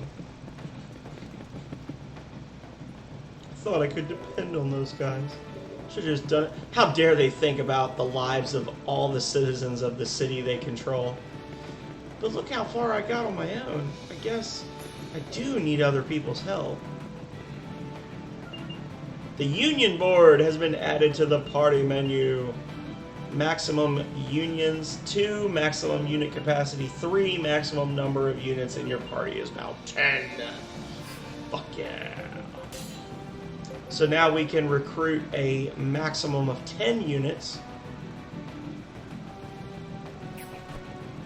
Okay.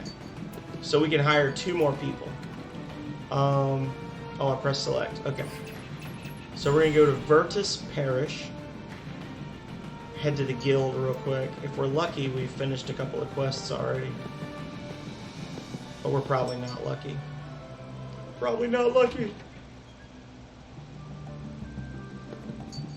Hey, Bondi. Guild tasks. Okay. Employ. McGrady.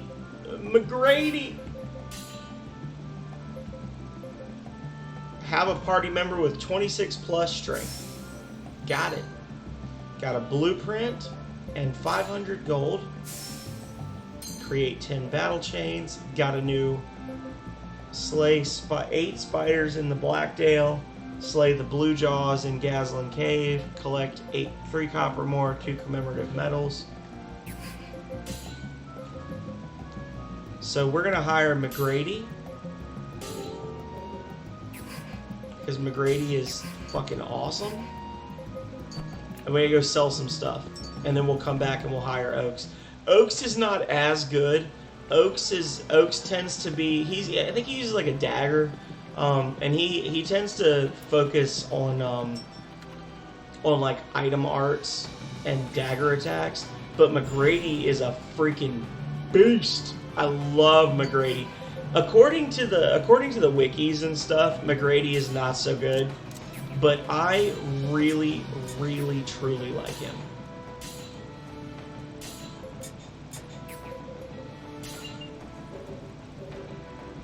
Leave it to me. Oh.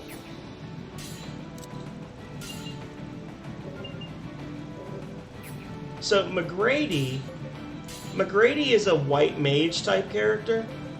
So he starts out, these are the items he's trying to gather. He's trying to upgrade his equipment. He's trying to gather Gazlan copper, timber, and bone fragments. He starts out with just a restore spell, but he uses this huge fucking axe that's bigger than he is. And it's so ridiculous because he's a white mage, but he also does a shitload of damage. Like, his defense and his HP scores are abysmal, but the man is unstoppable. If you put him in a party as the leader of a group that has high HP and the other party members have good defense, he will drag them kicking and screaming up to ridiculous levels of physical attack power while simultaneously being able to keep the party alive because he focuses on healing so exclusively. I really like McGrady. I don't know why, I just do. I just really like him. I think he's good. Sorry, man, I'm still setting up. On you then. Sell the broadsword.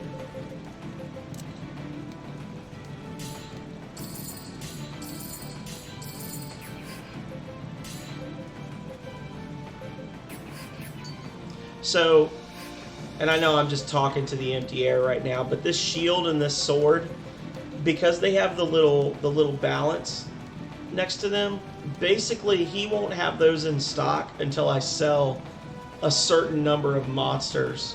Where, like, I have to basically sell monsters worth a certain amount of gold total to him, and then those will unlock.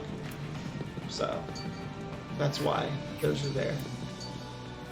Oh, he got something new. He got the Resto Leaf for $250. And what you got? See, he got some accessories now. I don't want to buy the belt because I want to recruit somebody else.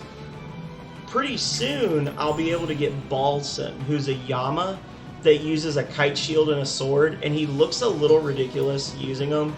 Because it's a claymore, so for a normal human, it's like a two-handed sword, but because he's so big, he uses it one-handed, and then he has a shield, and he's just like a plain-out damage sword and board boy. But he is also another one I think he's underrated, because he's just a reliable, solid party member. Impressive, huh?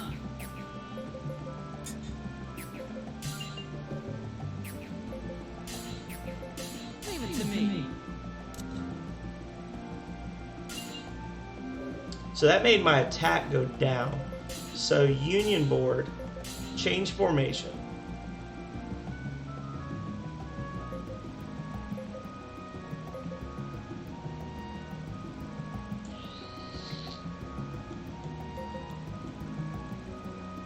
So with these, you can see the different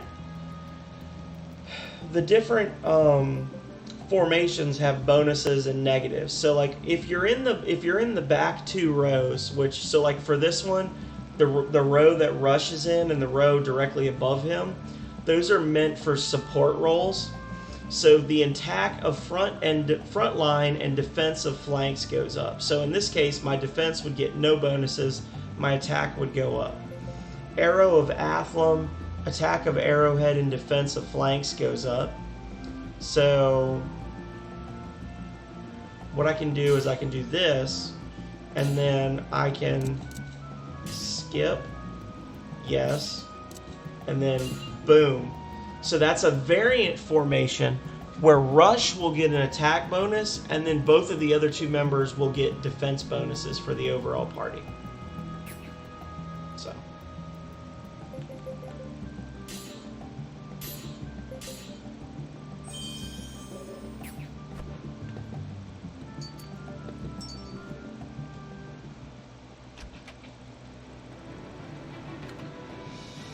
That's really all I can do now. Let's see what's up on the world map.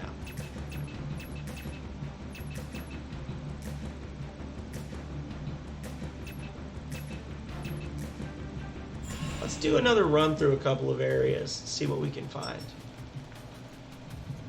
See if we can run into some enemies, get some kales.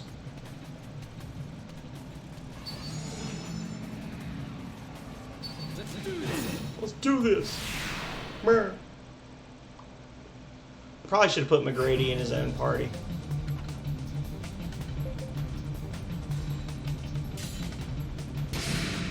Come on, let's kick some ass. Get him. That huge fucking axe. So big. So badonk.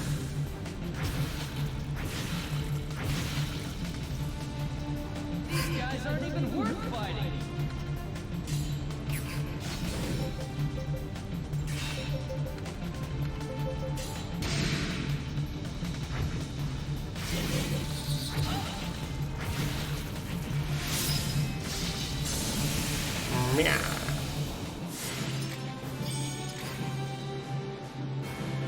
Yeah, so now Oaks is saying, oh, well, I'll take that. And then, no, I don't want to seize that. I'll let him have that item, because that'll help his gear get upgraded. I do. Leave it to me.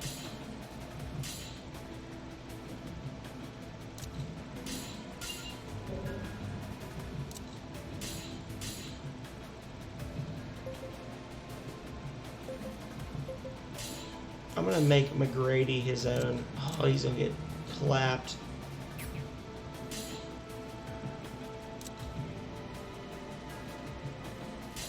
Yeah. Never mind.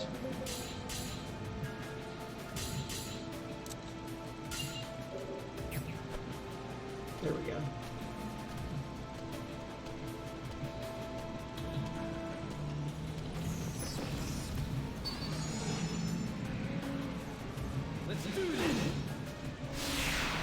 Get a couple of kills.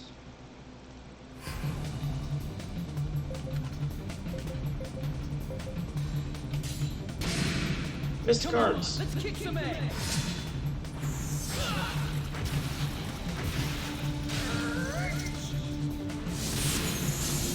Got him. So because I'm only fighting one enemy at a time right now, I'm getting less drops. I'm getting fewer drops. But I also only have the one union, so I don't want to get overwhelmed.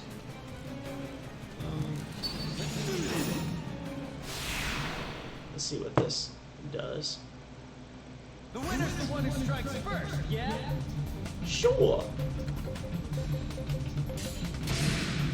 Come on, let's kick some ass.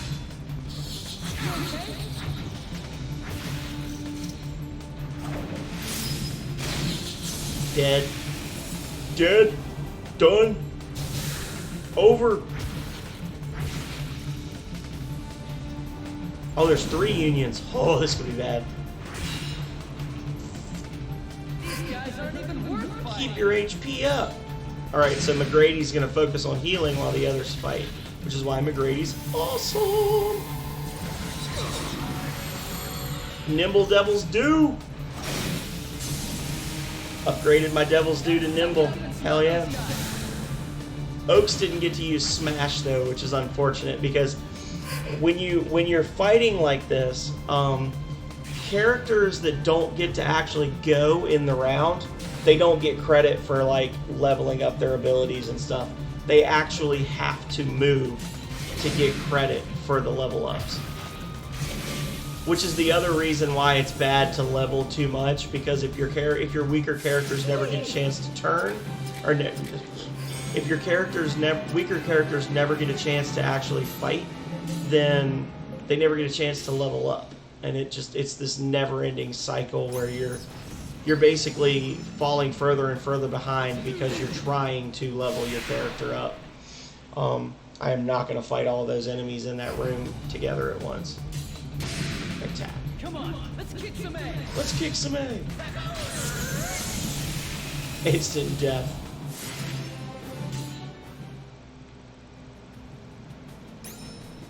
Was it only 2? I thought it was 3 in here. This might be a bad... I might get stomped on, honestly. Janna are a little hard to gauge because they could be fighters, they could be arch fighters. You never really know until you attack them.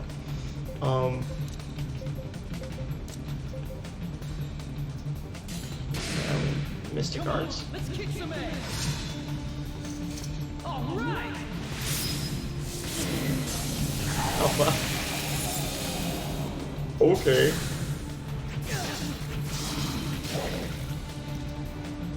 These guys aren't even worth fighting.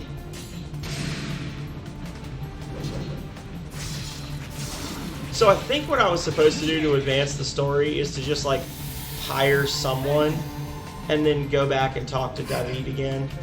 So after this, I'll go back and talk to him. Hey man, absolutely. Honestly, I assumed you were asleep, so no, no judgment here, brother. I'm probably gonna wrap it up now, since pretty much everybody has hightailed it out. But thank you for sticking around so long. Hopefully this seemed like an entertaining stream for you. If you enjoyed this game, I can continue playing it in the future. I didn't plan to play this today. It just kind of fell out that way. Well, good. Well, I'm going to be wrapping up here very shortly. So, oh, here we go. The hiring guy.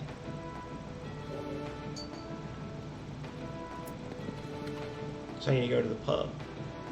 Absolutely. Take it easy, man.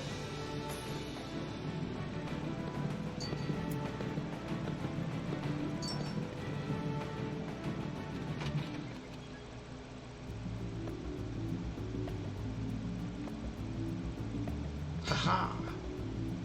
What up, chickadee?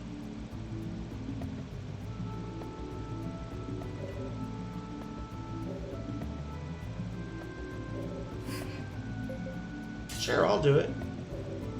She needs me to deliver a letter. The person I want you to give this to should be at the entrance of the Robelia Ruins. If you leave the Robelia Ruins, speak to me again. If you do not do so, the situation will change and you will lose sight of your original goal. Okay. Oh, we in it now.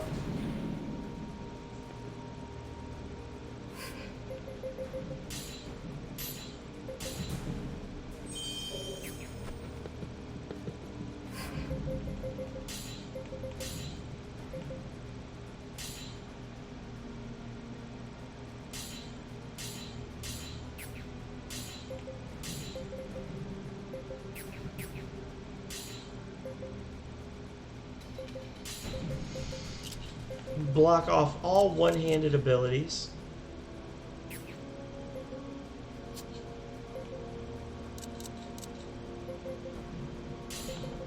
So see, like, when I was in town, McGrady picked up a ring. Automatically, didn't cost me any money. Gave him a +3 to his intellect, so that'll make his abilities a little better.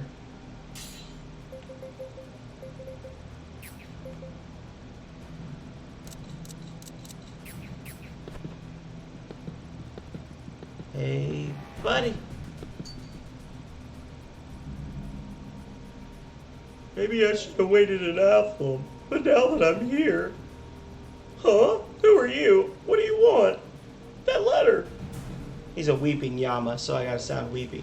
This was handed to you by a Lady Mitra? I don't know any Lady Mitra, but thanks. I was exchanging letters with someone very dear to me, but the letters just stopped one day. I wanted to meet them so bad. I should go back to Athlum. Tell the Lady Mitra I said thanks. Okay.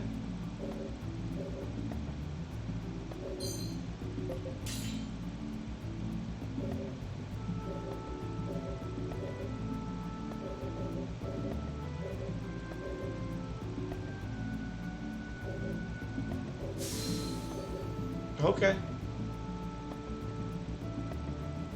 Oh, we got some new stuff we can do now.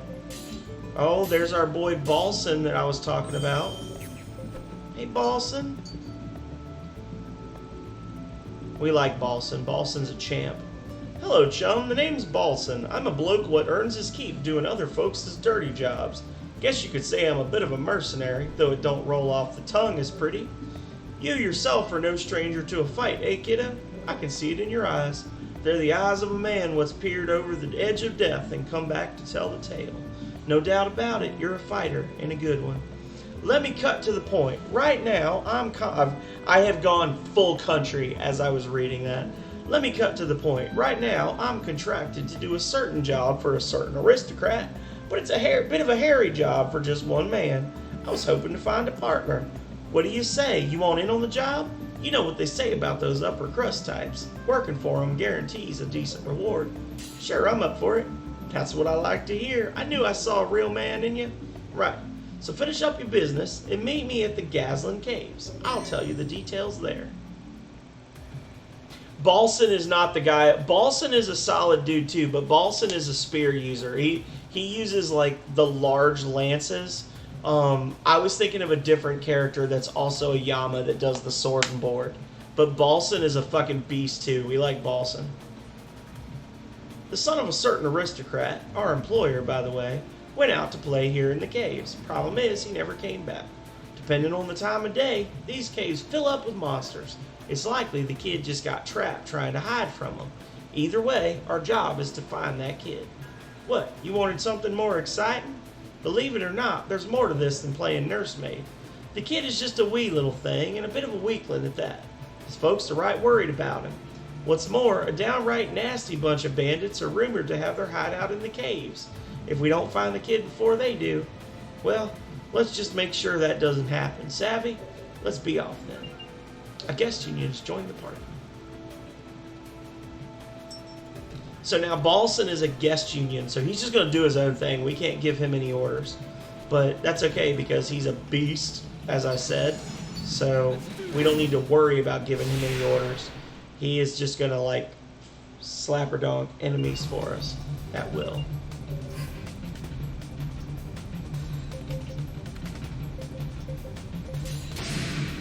Come on, let's kick some ass. Let's kick some ass. Ooh. Oh. Got him. Oh, deadlocked. Now Balson's gonna flank because he's a beast, as I said. Oh, he got blocked. Balson, you let me down, brother. Keep it together. Important thing to note, restorative herb abilities always go before the enemies. So even though they do use up resources, you also have the added bonus of basically healing yourself before the enemy gets a chance to attack you. So something to weigh as well. Like item arts do use up materials, but they also go faster than using remedy arts. So anything over here? Nope. Alright, let's do this. Let's do this.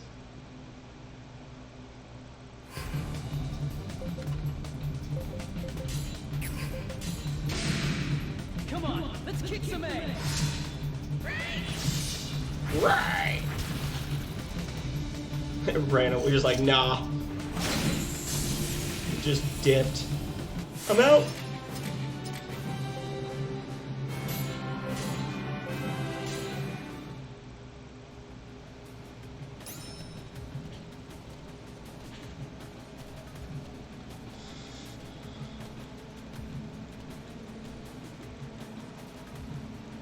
Wah! Let me alone, let me alone. I want to go home. Help! Quiet, you. That voice, bloody. Come on, we better hurry. Come on, we better hurry.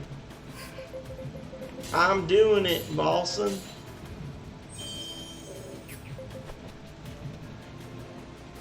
It's less serious than it sounds.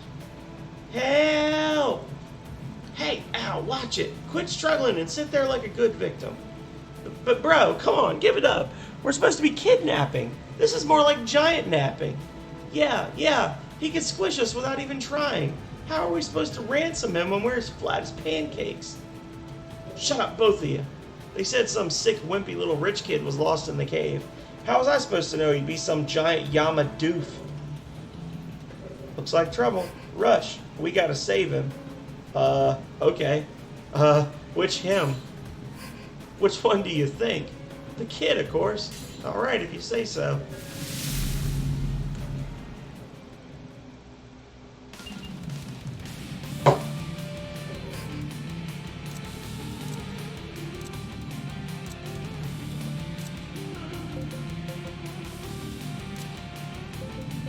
I feel like I'm gonna get intercepted here if I try to go for the main group. Come on, let's kick some ass. Let's kick some ass. Oh, he blocked. He do a block. Catch them in their blind spot. Alright. So I'm gonna have to break deadlock and then attack these guys because Balson attacked the leader as well. That's gonna cause us a little bit of a headache, but McGrady will heal at the end, so we'll be alright. Crap, they caught us with our pants down. They caught us with our pants down! If one union is flank attacked by two unions, any further unions deadlocking the victim union launch a rear assault. But he missed, so... Oh my god, Balson, please, for the love of God, attack a different group. He's killing me. Just gotta kill these guys quick.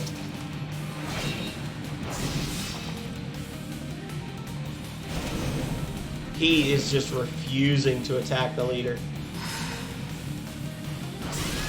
There we go, there we go. Alright.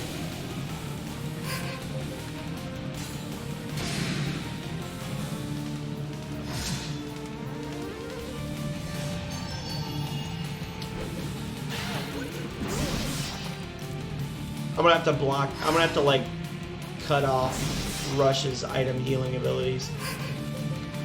Give it all you've got!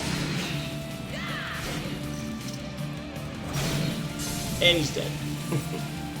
Didn't even like get him into blinking, he just went from fine to dead. McGrady learns double strike. Thank you both, misters. I was real scared. Don't worry, lad, you're alright now. Rush, I'm gonna take this little one back home. Meet me in the Athlum pub, and I'll have your part of the reward. Fair enough? See you around the bend, then. Nice work back there, pal. Couldn't have done it without your help. Kid's pa was quite thankful as well. Gave me twice the reward he did. Here's your half. Didn't expect all this. I can get her something real nice. Nothing. Just thinking out loud. If you ever need a partner in a fight, pop by the guild and let me know. We're mates now, so anytime you need a hand. Me? I'm the Monster Slayer.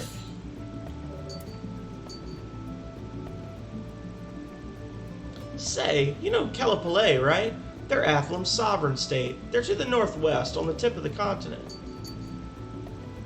So that should have unlocked Kelipale as a location on our overworld map. But we're going to go hire Balson, and we're going to have to take Oaks out of the party. And before I forget, close those down.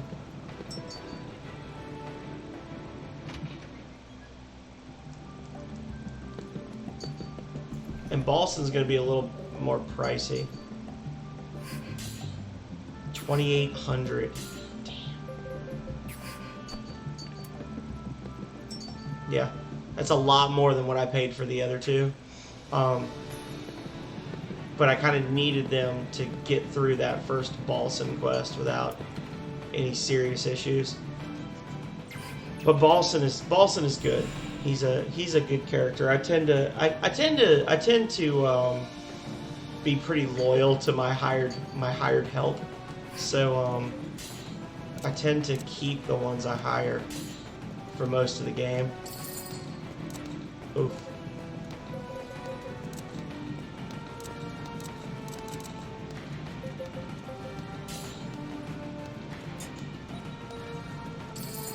Boom, baby.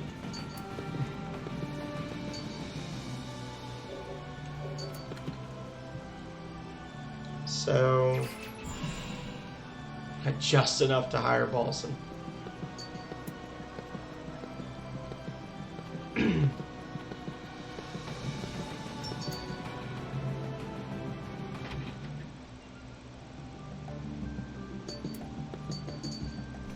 No, god damn it, I always fucking talk to that guy. Alright.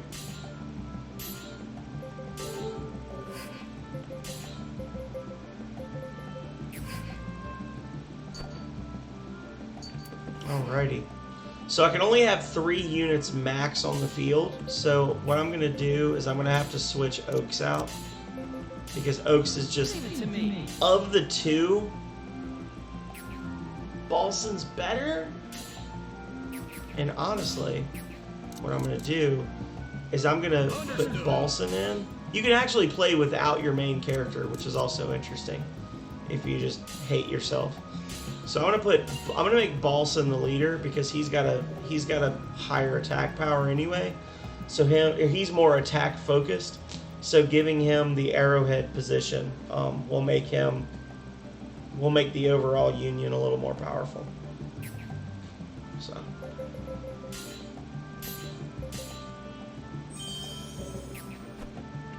Alrighty. Well, nobody's really, I mean, there may be some people lurking, but nobody in here is really talking right now. So that being said, I'm probably going to call it here. I'm about 30 minutes over. I started late, so it's after 10. Normally I finish up on Thursdays at 9. So I ended up going a full hour over between my technical issues and me just having fun playing this game. So that was Last Remnant. I know Divide by Zero liked it. It seemed like other people found it to be pretty interesting. So I may put this in my normal rotation in the future. I would like to continue doing scary stuff on Thursdays, but it's just the fact that Layers of Fear kind of dicked me by my file getting deleted the way it did. I don't really want to keep playing Layers of Fear right away.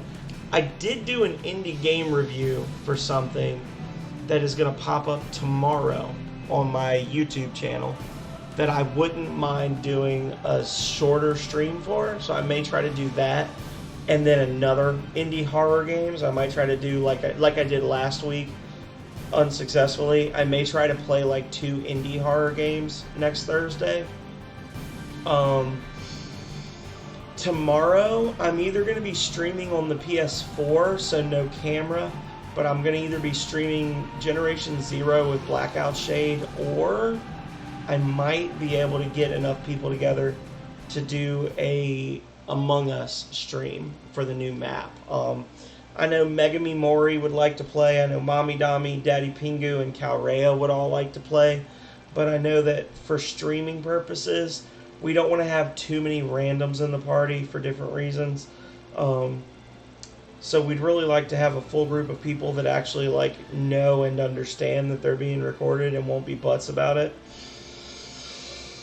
So we'll see how that plays out. So tomorrow is kind of a question mark. Maybe I'll do some more Last Remnant. Maybe we'll do Among Us. Maybe we'll do Grounded. I don't know. But I will be back tomorrow in all likelihood. Or maybe we'll do Generation Zero. So you get to see me play a PlayStation. Well, you won't see me, but you'll be able to watch as I play a PlayStation 4 game. So that'll be a stream first for me. Streaming on. I have streamed in the past under a different name. I streamed some Skyrim, but I was very new, didn't really know what I was doing. Nothing like now. Obviously, I'm a pro streamer, so we'll just have to see. If you want to find out what I'm going to be doing tomorrow, Saturday, and in the future, be sure to drop a follow. If you already have followed me, then you are awesome, and I love you. And yeah, thank you everybody out there for watching. And until next time, stay healthy, stay safe out there. Later.